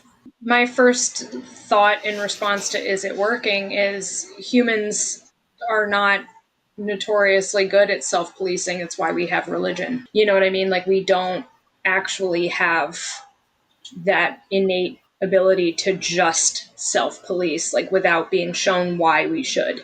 You know, like, if you think about how humans develop, like, little kids are basically little sociopaths until they're like 12, because they genuinely haven't developed the part of the brain that has a conscience, that has, you know, that ability to feel compassion or sympathy. And, you know, so we don't have it as an innate thing that we're born with. It's something that we learn as we grow. And so, like, you know, like, I don't think that self-policing is working, because there's not an industry standard for why we should. And, you know, everything that we've been told for the last, how long has, you know, conversation been around, a few thousand years, that snakes are the devil, and, you know, they have no feelings. And then that breeds into conversations that still happen of how, you know, lizard brain people, you know, are short-sighted, and they don't have empathy, and they don't have, you know, all of these negative connotations. Even, like, reading a book, you'll hear about how a bad actor slithered in, and it's like, so we have all of these unconscious biases against these animals that I truly believe permeate our unconscious, regardless of how we actually keep them, you know, whether we keep them or not. You know, we still have these unconscious biases about, like, oh, well, this thing doesn't feel it, so who cares? And that's where empathy comes into it versus sympathy, because you have to consciously put yourself into something that doesn't exist for you. And that is hard. And people naturally shy away from things that are hard, because we're selfish and lazy creatures. Like, that's just our baseline. Or And it's that's not their a judgment. business, or it's Right. going to And, affect their business. but I mean, even still, like, yeah, I know I just said 5 minutes ago, like, these are things that I have to consciously think about running my own business. But even taking the money out of it, like, I know plenty of people who don't have a financial stake in this and still say shit like, well, they don't feel it, so who cares? Like, and you're just like, how did you get here? Like, I don't, what? And then they're like, well, no, I didn't mean it. And I'm like, so then why? You know, and so, like, I genuinely have a pretty, I don't know, I guess pragmatic is almost too kind for my thought on humanity, but, you know, I genuinely think that at our baseline, we are myopic and selfish and self-serving and self-oriented, you know, and, you know, all of those are basically synonyms on the same word. But,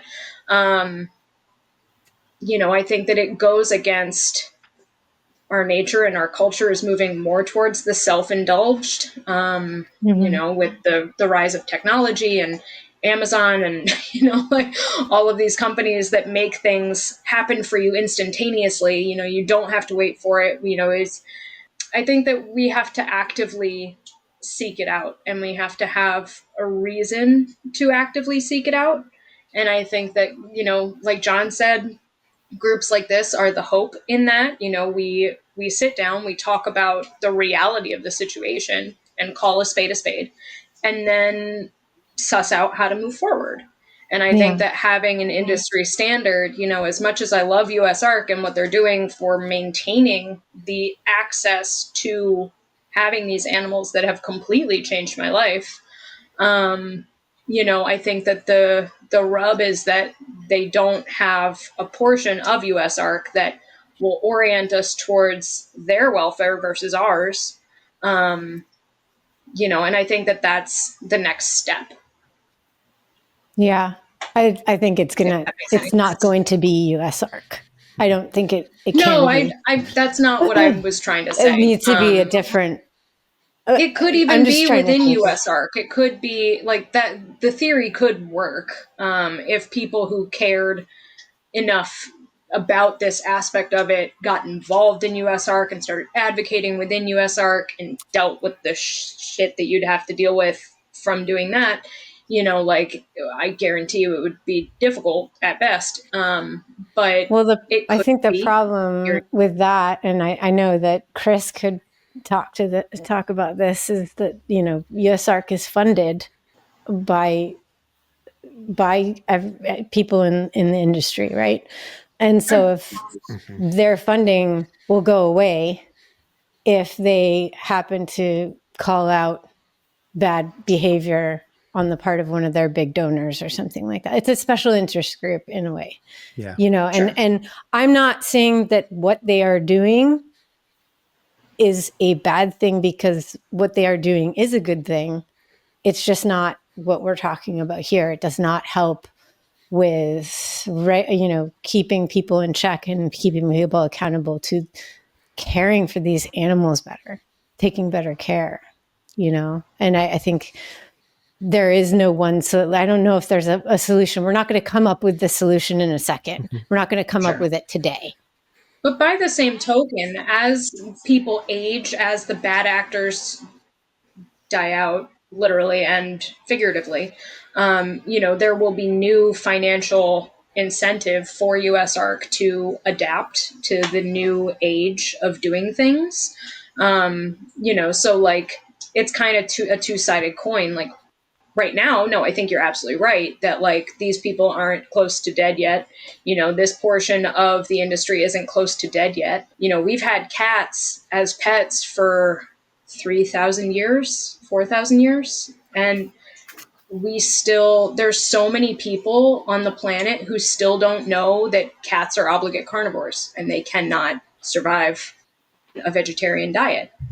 We've had reptiles for 30 years in captivity. The amount that is still there to learn and discover about these animals and about how they navigate the world, about how they consume things, about how, you know, like even how they consume water. You know, it's like they don't all just drink it out of a bowl because you offer them a bowl. Like some of them only drink it off of their coils, you know, so it's like there's so much left to learn within this industry. And I think that, you know, again, like, no, it's not going to happen right now because we're 30 years deep in an industry that is literally in its infancy. And the infancy of anything is always, I guess I can't really say always, but mostly toxic and especially detrimental to the thing that you're keeping. You know, if we think about how we kept dogs, how we kept cats, you know, like before we knew anything about dogs and cats, and how we keep them now, knowing what we know about dogs and cats. You know what I mean? Like there's always going to be those bad actors, backyard breeders, you know, where they don't take the animal's welfare into account and all they're thinking about is their pocketbook. And those people are always going to fund something because they're going to want their thing to be platformed. But at the end of the day, like we have the agency to kind of put our money where our mouths are and support the people that support the welfare of the animal, you know, and then translate that into organizations like USARK. You know, like I'm a member of USARK. I fund USARK. So it's like I could fund it more, but I'm kind of poor right now. You know, but if more people bought snakes from me, I can make that happen.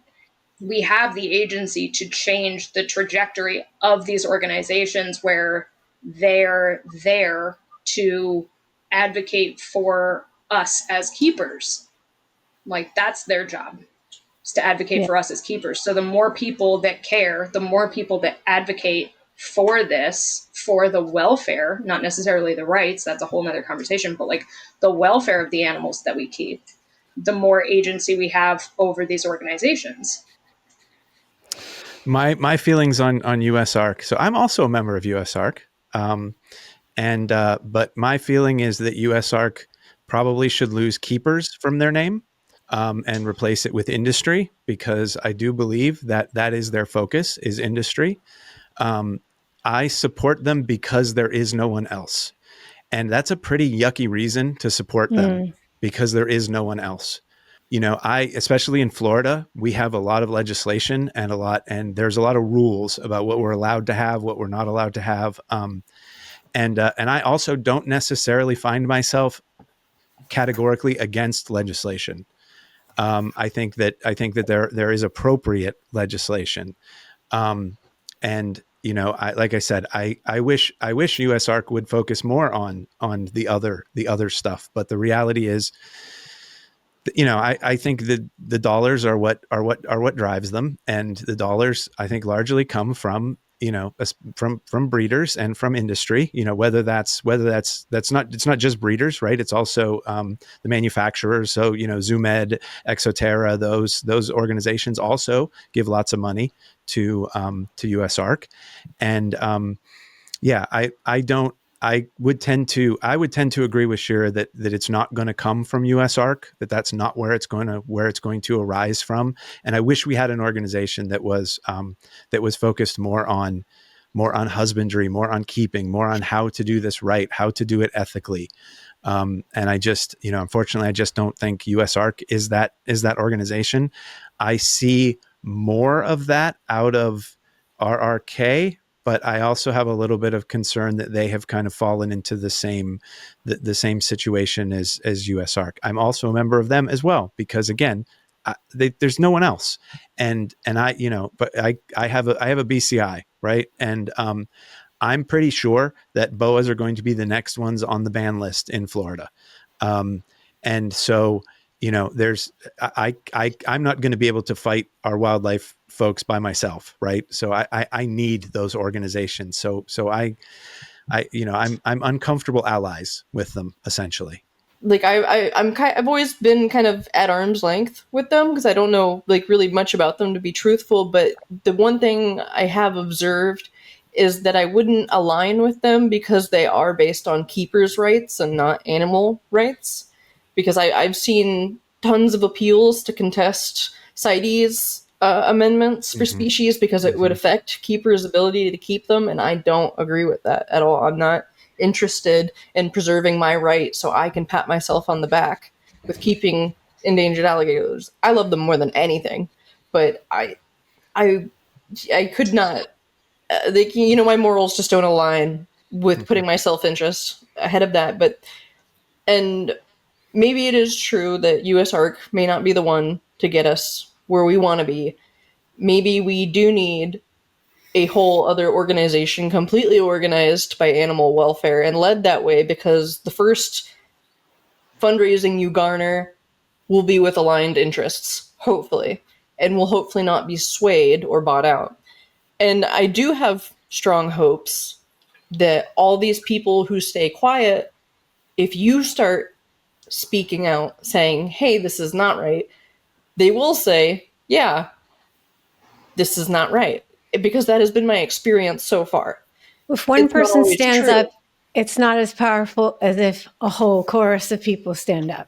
But right? at the same time, it is very important to be aware of certain happenings, such as the tolerance paradox, which is basically like that if a society allows tolerance for a behavior or an expression that is not permitted, it eventually takes over because it's tolerated.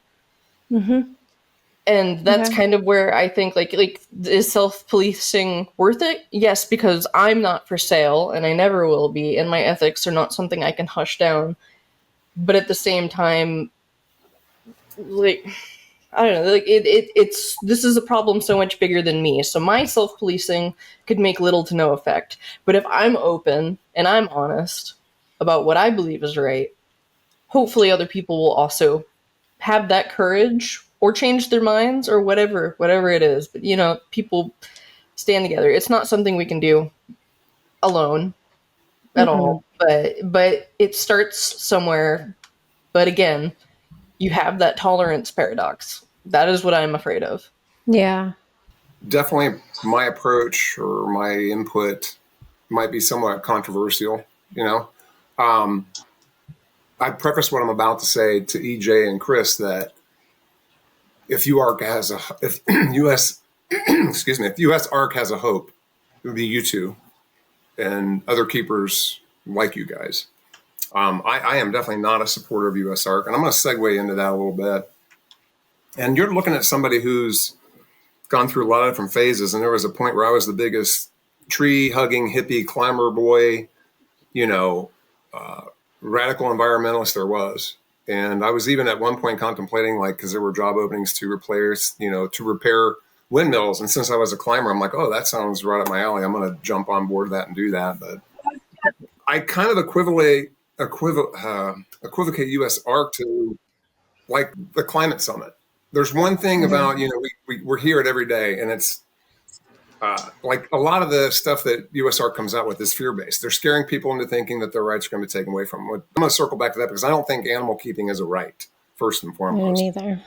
But, this was a story released by the BBC, and it defies all logic and reasoning. And most people do not know about this, but the last climate summit, they mowed down over 50,000 acres of Amazon rainforest to build a frickin' highway. Just to build the highway, yeah. Just to elect their next president. Yeah. Now I'm thinking to myself. And this was like last year. Yes. Yeah. So Oh my God. you're sitting here telling us that we need to be afraid that the world's coming to an end, blah, blah, blah. I mean, listen, it's real. The number one reason for climate change is deforestation and habitat loss, period. Mm-hmm. We have mowed down forests, cut down trees, paved parking lots for Walmart, Sam's. But Chris hit it on the head. And I think Shira hit it on the head. And so did EJ. But the industry part of it, you're wreaking habitat destruction and loss, and you're killing off species at the same time. Mm-hmm.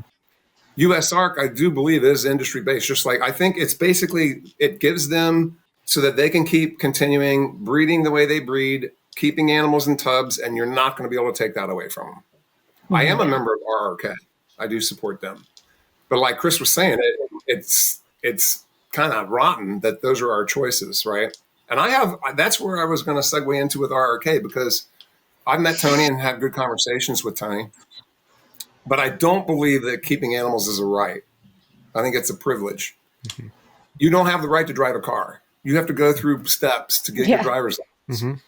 You really don't have a right to go fishing. I mean, that's more survival based, really. If you're catching fish to survive and eat, but you need a fishing license in most places that you go fishing. So, I mean, the point being, I agree with Chris, certain things should require regulation. I don't think most people should keep anacondas.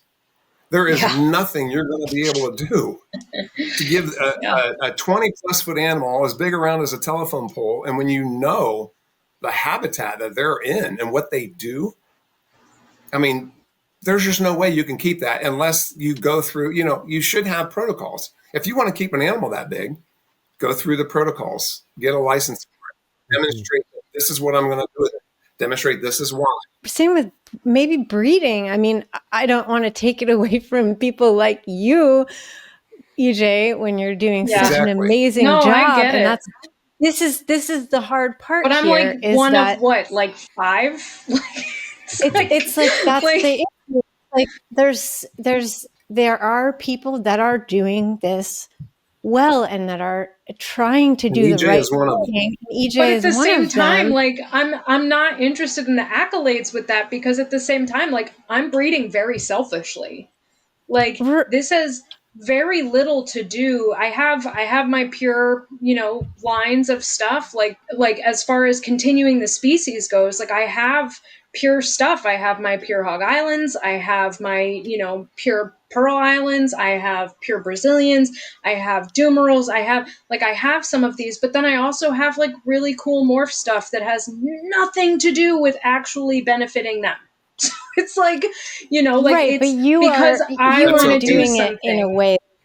But you're still I'm still playing into the capitalist ideology of it as like, well, yeah, how much money can I get for that one? And like, how am I moving it on to its next family? And I have to disagree too, because all right. I mean, I'm here for it because like, these are guilt things that I have in my mind all the time. Do you need to produce those animals? No, you don't. However, the ones that you produce are well cared for.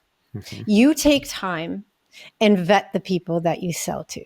You take time to make sure that where they're going, they live good lives as best as you possibly can. And that is not the norm. No, it is not. That is the problem. And the fact that there is no rules for somebody to start creating lives and not having any care for how they live during their lives with them and how they live after they're gone and sold to somebody else and carted around to these shows and tossed in the trash afterwards, literally, the fact that that's just anybody can do it, I think that's a big problem.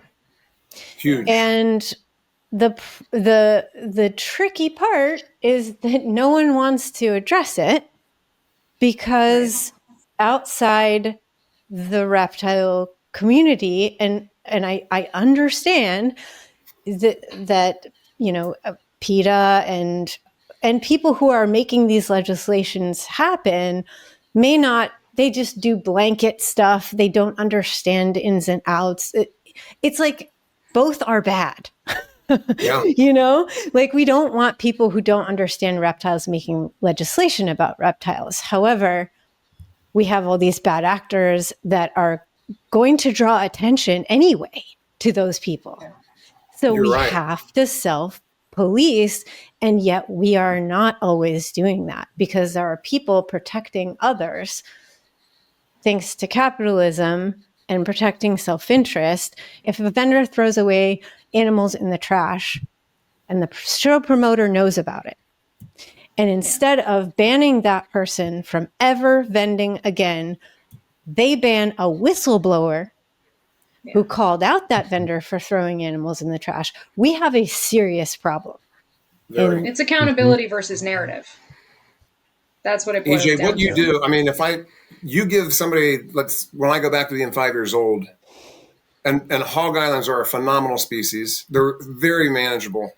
They're one of the best boa constrictors you can get.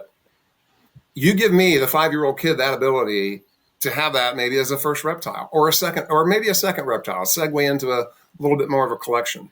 And I have the inspiration to see how it's done. You're not pulling it out of a drawer. Oh, look at this cool colors, tossing it back in the drawer, and that's it. You can tell me about the parents, how they move, their behavior, all of that. So that's where I disagree with you. You're doing the business the right way, and that's having the freedom. And there's a lot of debate about this, but that's the ability of a free market. If we don't have a free market anymore, that's where USARK and PETA and groups like this absolutely take over, and then we are done. We're cooked. You have a voice, and you're showing the right way to do things. Mm-hmm. And I think everybody here is striving to do that. Yeah. And I think, what's interesting, what's lost so often is that we're against these practices because we love these animals and love this hobby, and somehow that gets lost in it, right? With the reaction to when somebody shines a light on something that isn't appropriate. It's so odd to me that's lost, and again, I really don't want to be the guy who whips on USARK all the time, and the industry. I don't want to, but ZooMed sells heat rocks still to this day. You can buy heat rocks at ZooMed. I don't believe that every employee at ZooMed doesn't know you should never use a heat rock. I don't believe that, but they still sell them. And that is so confusing to me. That's, you have a company that is pushing the boundaries on one hand of care, and on the other hand, still selling products that we know are atrocious. And I have such a hard time, like, kind of balancing those two competing thoughts in my head, because on one hand, I love what ZooMed's doing and the products that they're introducing and the new lights that they're introducing, and they're doing this cool stuff. And then I go to the website and they still are selling heat rocks. I don't know. Exoterra is not much better with the Terra Sky UV. Those shouldn't be used for UVB. No one's advertising that. Matter of fact, there are people on Instagram affiliated with them advertising the lights. Yeah. Yep. I haven't heard about this. What's happening?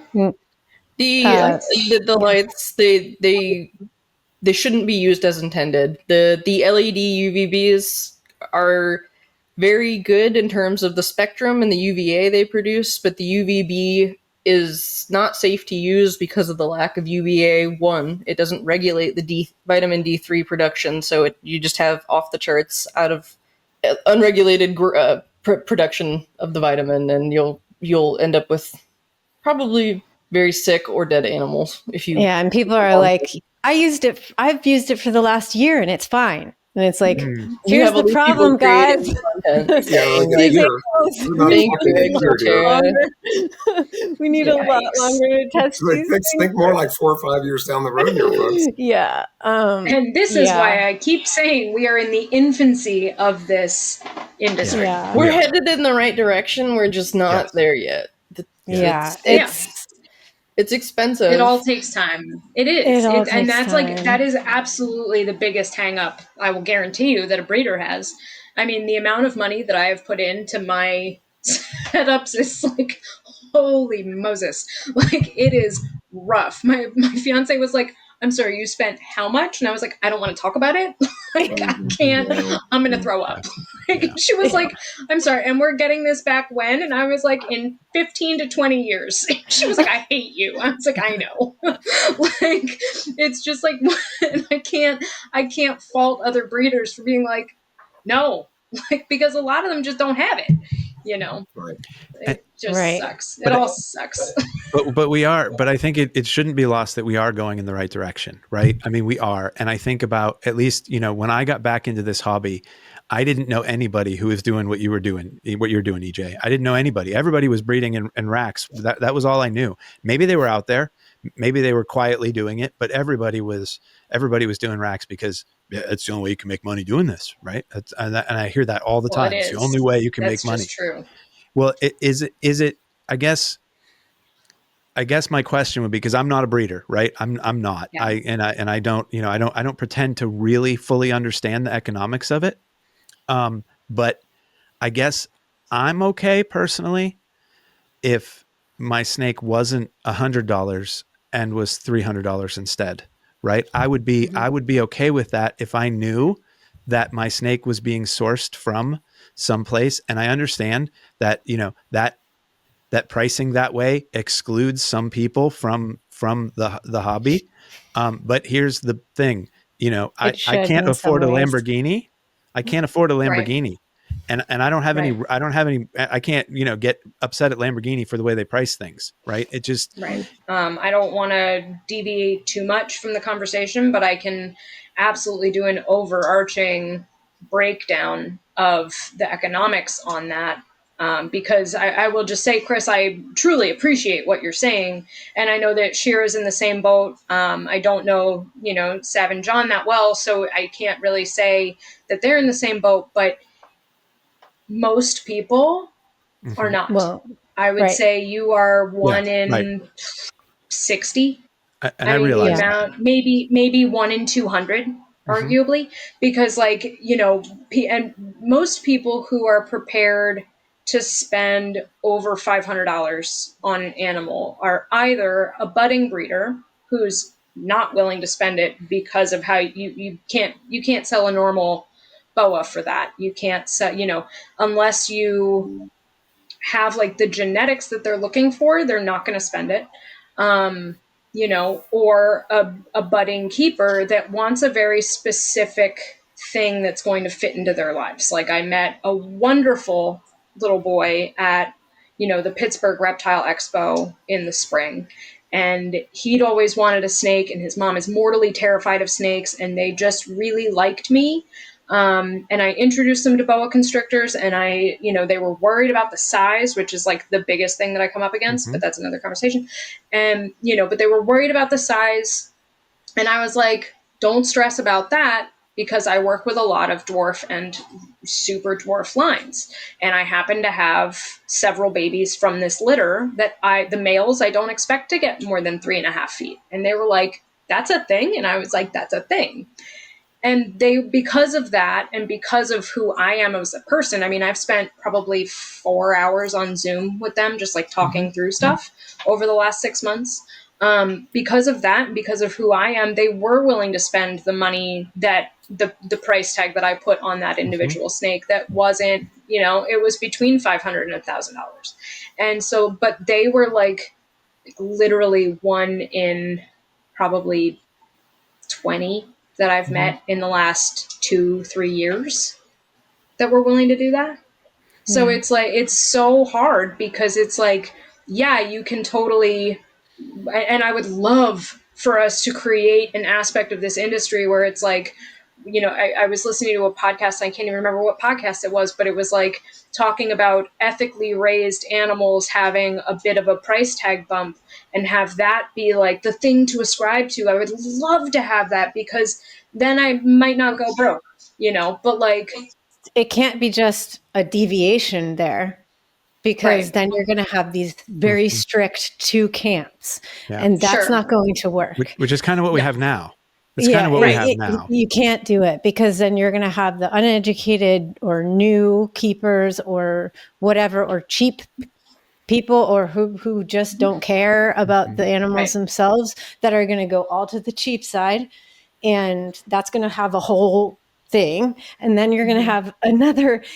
I don't think that works. I think that in the end, it comes down to, I do agree. I would pay more, and think that in the situation we're in right now, if animals were more expensive, maybe people would take better care of them and that kind of thing. But I think instead, it's more about everybody really taking a close look at where they are putting their money, and whom they're giving it to. And then, just if they see things that are unacceptable, not staying quiet. And if somebody else, speaks out about something, support that. Because unfortunately, if it's just one lone person, that one person can be, in the It's gonna get end, decimated. If you don't punished. have enough people, then you're just going to have a bunch of people who are staying quiet for fear of also being blacklisted. Exactly. But if you have 20, 30, 100 people saying, no, this is not okay, it's not acceptable. I mean, I remember years ago when that video of some chick throwing puppies into the river went viral, and it was enough to get her arrested. Like, why can we not do something similar with someone throwing reptiles in the trash? Exactly. 1 or 2 of those reptiles survived that ordeal. That is Exactly. the fact. Like, if we take aside that someone is being singled out for speaking up on that, being appalled by that, being human, and just to look at the part that no one is talking about it, that's appalling. Mhm. Like, if you are sending money to USARK and you are advocating for your rights as a keeper to keep reptiles, and can look at that and you have nothing to say, you were completely wrong. Yeah. It's a problem. Yep. And You don't get to cherry pick. Sorry. No, You just you don't don't. get to cherry pick. You don't. And here's the thing, guys, is for everybody listening, here's the problem, is if you don't speak up, it's going to come back and bite us in the butt later anyway. Because even as mad as I am and you guys are about certain situations that we've heard about, it's going to be even worse. PETA coming in or whatever. So it will out. PETA gets wind of that. It will out. Yeah. It will out, and then we're done. I was just going to say that if that's all that someone hears about outside of this community, they have every right to think that we're monsters and that we shouldn't be allowed to keep these animals. They have every right to believe that if that's all they know. And to counteract that, we need to boycott that expo host, the vendor. We need to ostracize, just blacklist that person, have it work in reverse.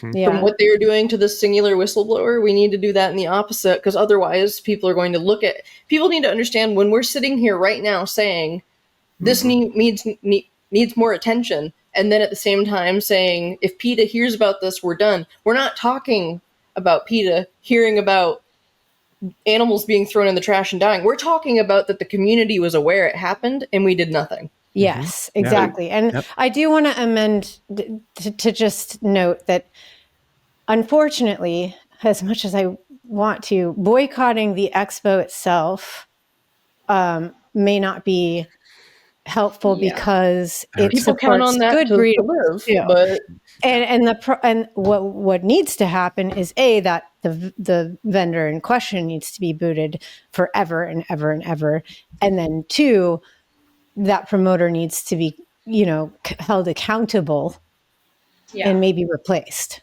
That's what I was going to say too. I agree with you, Shira. So, but it won't happen. I mean, you can boycott them until they step down, but I mean, otherwise, if the people know who the vendor was, threw those animals away, if they look at their wildlife legislation or animal legislation, if they can find that this person broke the law, because in some way they had to. That's accountability, though. That's the accountability portion. Like, I don't do cancel culture, period. Like, full stop, I do not do or support cancel culture because I don't believe that it is healthy and I don't believe that it actually benefits anybody. It just creates militant ideology.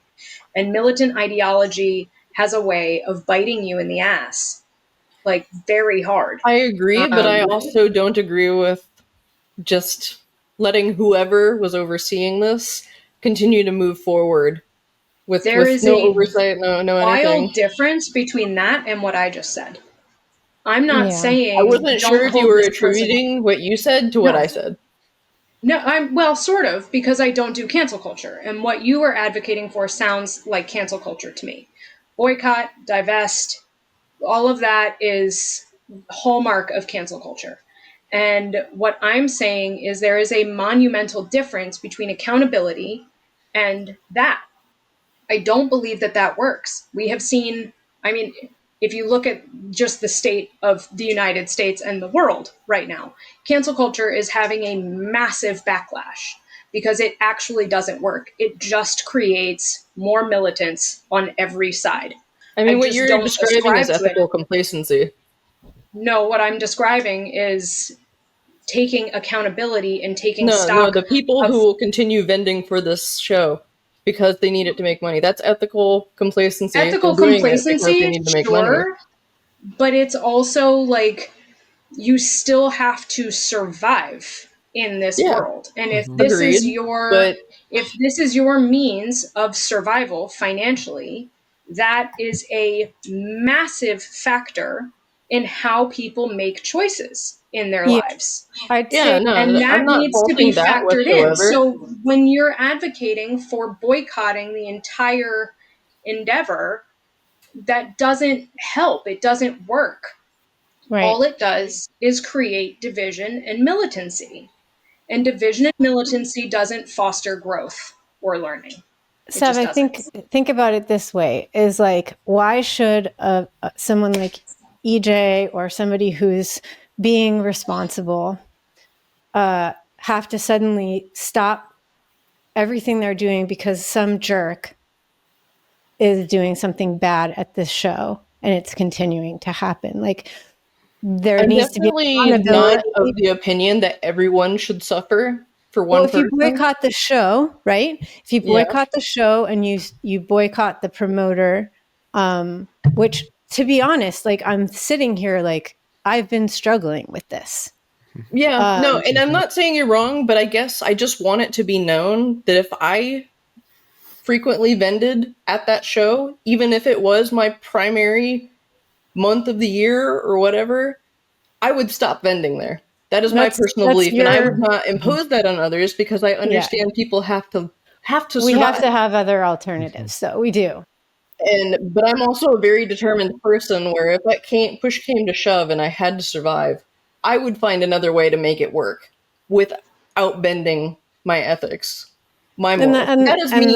That is me as a person. Yeah, and that's very, that's great. And not everybody can do that. So in the end, and how we can, I think, bring this around and to a close is what we're talking about is accountability.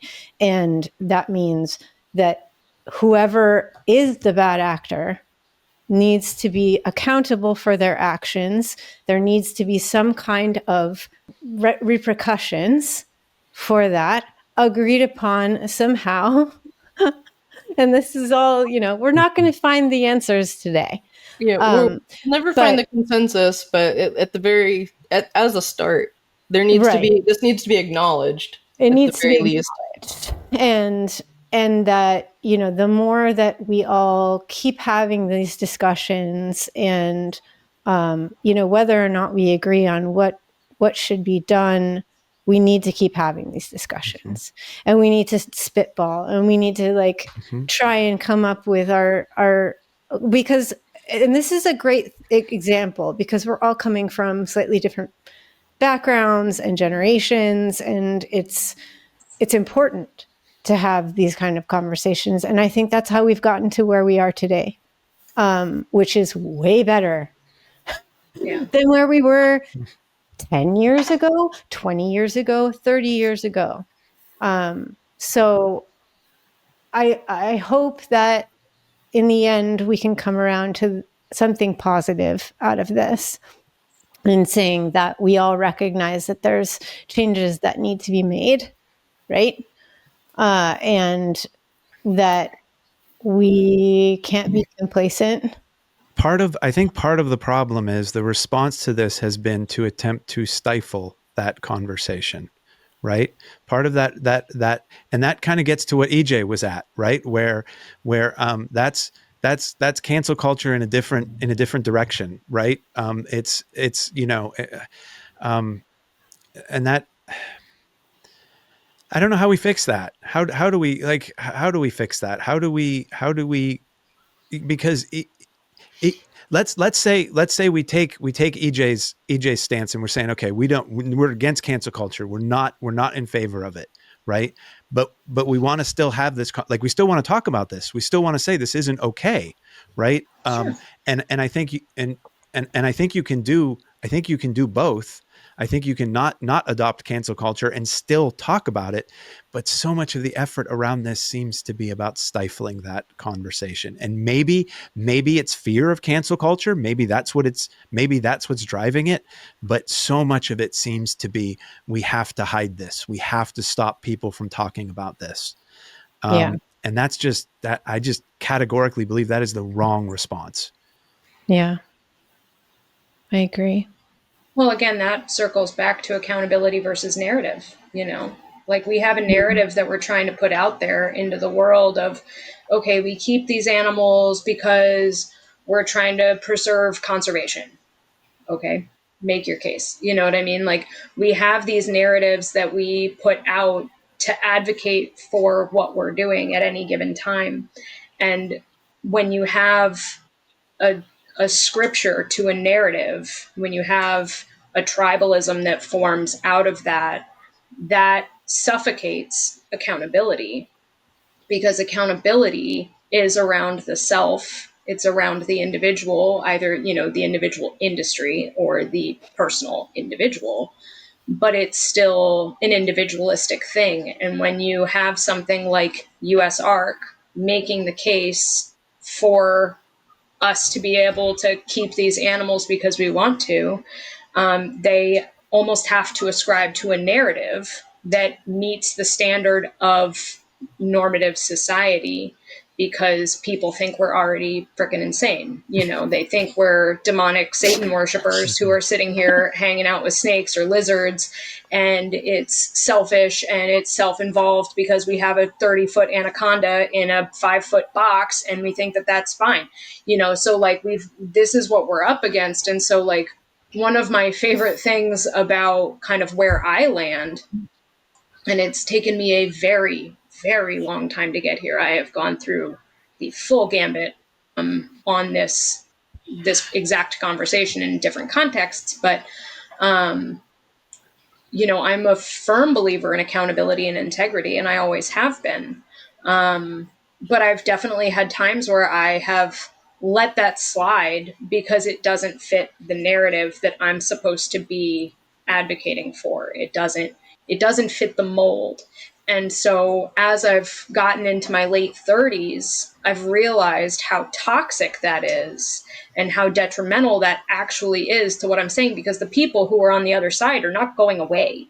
They're not going to stop saying that I'm a Satan worshiping devil spawn just because I'm saying, no, I'm not. Okay, great. No, I'm not. But having integrity and having accountability on myself puts me in a position to call out situations like this.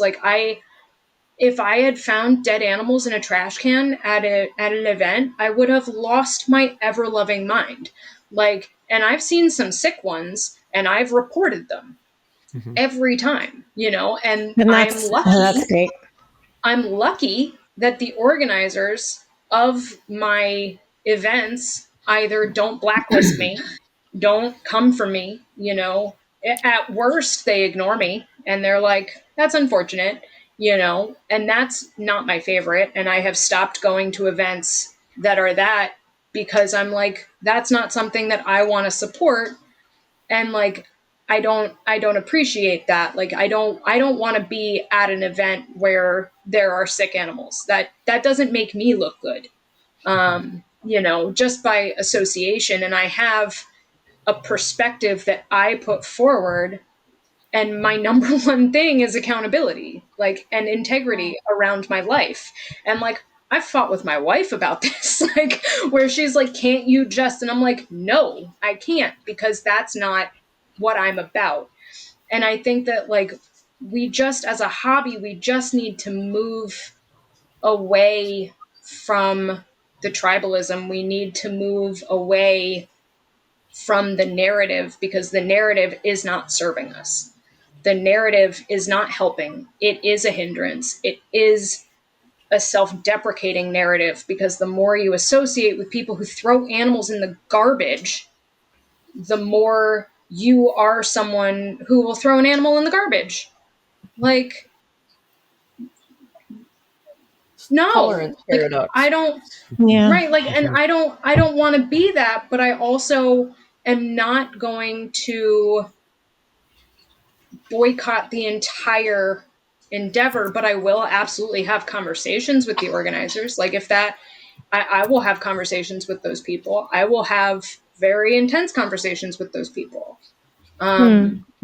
And I will absolutely, if they come for me, I'm going to let that be known on my page. Like, this is what's happening. This is what I'm dealing with. Take Mm-hmm. me or leave me. That's Yeah. fine. But I can't, in good conscience, dive full hearted into the boycott divest situation, because I don't believe that it works in that particular scenario, or really at all.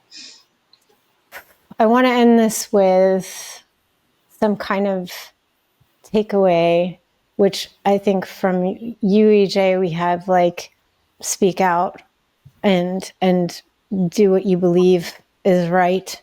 Maybe just leave off with, kind of something you want people to walk away from this whole conversation with, whether that's, personal accountability or accountability within the industry or whatever it is, that and encouragement. Because again, we have come a long way. We have a long way to go. But I liked that John said there's hope, because I get cynical too. Like, I've seen some pretty bad things in my side of the hobby. If we get down to specifics, I've seen bad things as a whole, but I have on more than once or two times been pleasantly surprised with how people come through with the morals or ethics that I would hope to see. So that is always, it's always given me hope that more often than not, people are willing to learn. Like, when I get approached for people saying, hey, I'm interested in getting a Bronia, what's the care like? When I tell them the care, and when I tell them what to look for, and tell them that these animals are highly smuggled and until last year weren't exported post CITES amendment, they usually say, oh, never mind. People are capable of making the correct decision, that seeing past their own agenda. So I want to emphasize that, especially because a lot of what we've talked about are very frustrating topics. Mm-hmm. So I want to reiterate Thank you. that despite how frustrated I can get, or negative, or hone in on bad, there are good people. You just have to either give them a chance or give them the right information to make their own decisions. Agreed. Absolutely. And like, in that same vein, I remember when I was first researching boa constrictors, because I met one at a pet store that I liked, like, the first like 50 things that popped up on Google are like minimum enclosure size, 4x2x2, minimum, yes, they benefit from UVB. Yes, they benefit from this. Yes, they benefit from that. And I was like, oh, cool. So that set the standard for me.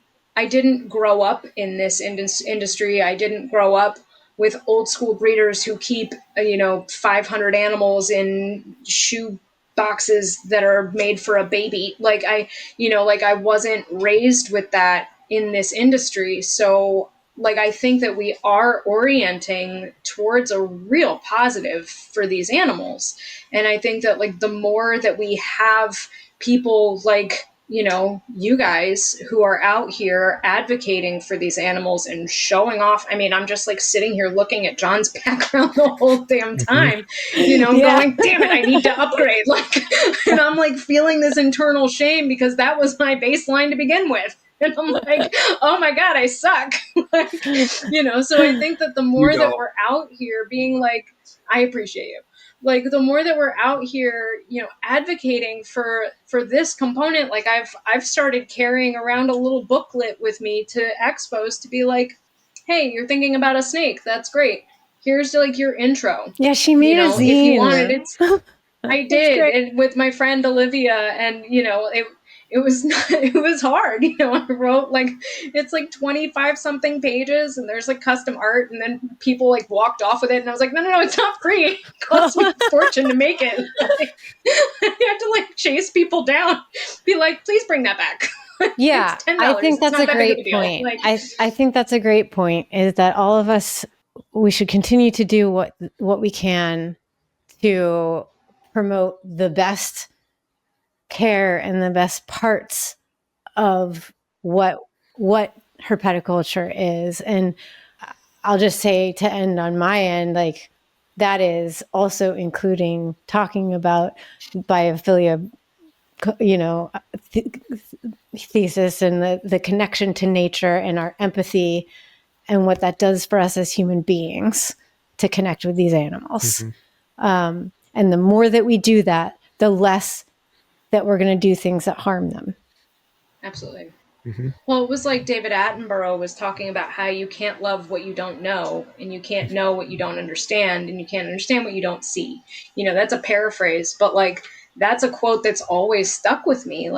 This is why conservation is essential. This is why nature documentaries are essential. This is why YouTube channels like yours, Shira, are essential, because they create a baseline that you then build off of. But if your baseline is nothing, then you don't have much to build off of, you're starting from the ground up. But I feel the more that we have these representations that are wonderful, the more we have to build off of, even when it's hard, like lighting.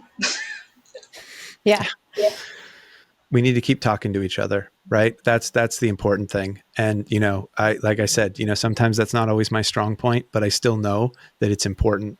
And that too often, everyone runs to their battle stations, and then we lob bombs at each other, right? And that's not conversation. It's not productive, and not talking is the worst out of all of it. That's the worst out of all of it. If everyone just shuts down and says we're not going to talk. And the last thing that I would say is, my life anyhow has taught me that if you think it's black or white, you're probably wrong, right? Because it's always a shade of gray. Good point. Absolutely. So much to talk about that could and I understand now more than before that these could go on for hours and hours and hours, just because there's so much to cover and go over. And then just backtracking a little bit, because I wanted to interject a point that Chris had made about PETA. So unfortunately, PETA's not going to show what you do, Chris, what you do, Shira, what you do, EJ, or Sav. They're not going to show that. They're not going to show what Garden State Tortoise does, what Tanner Serper does. That's just not going. They're just going to gloss over it. PETA is an establishment, and to the average person that doesn't know that, they support them, but they don't realize that they cut off their nose to spite their face, and they've done stuff to promote what their cause is, and put animals in a way that's presented on purpose. They misrepresent. Now, I had a thing with Dylan where I said, I gave them credit because PETA is a shell of what they were. They didn't start off that way. They were accountable and they were responsible. Well, it turned into something in the 90s and went a trajectory that's just terrible.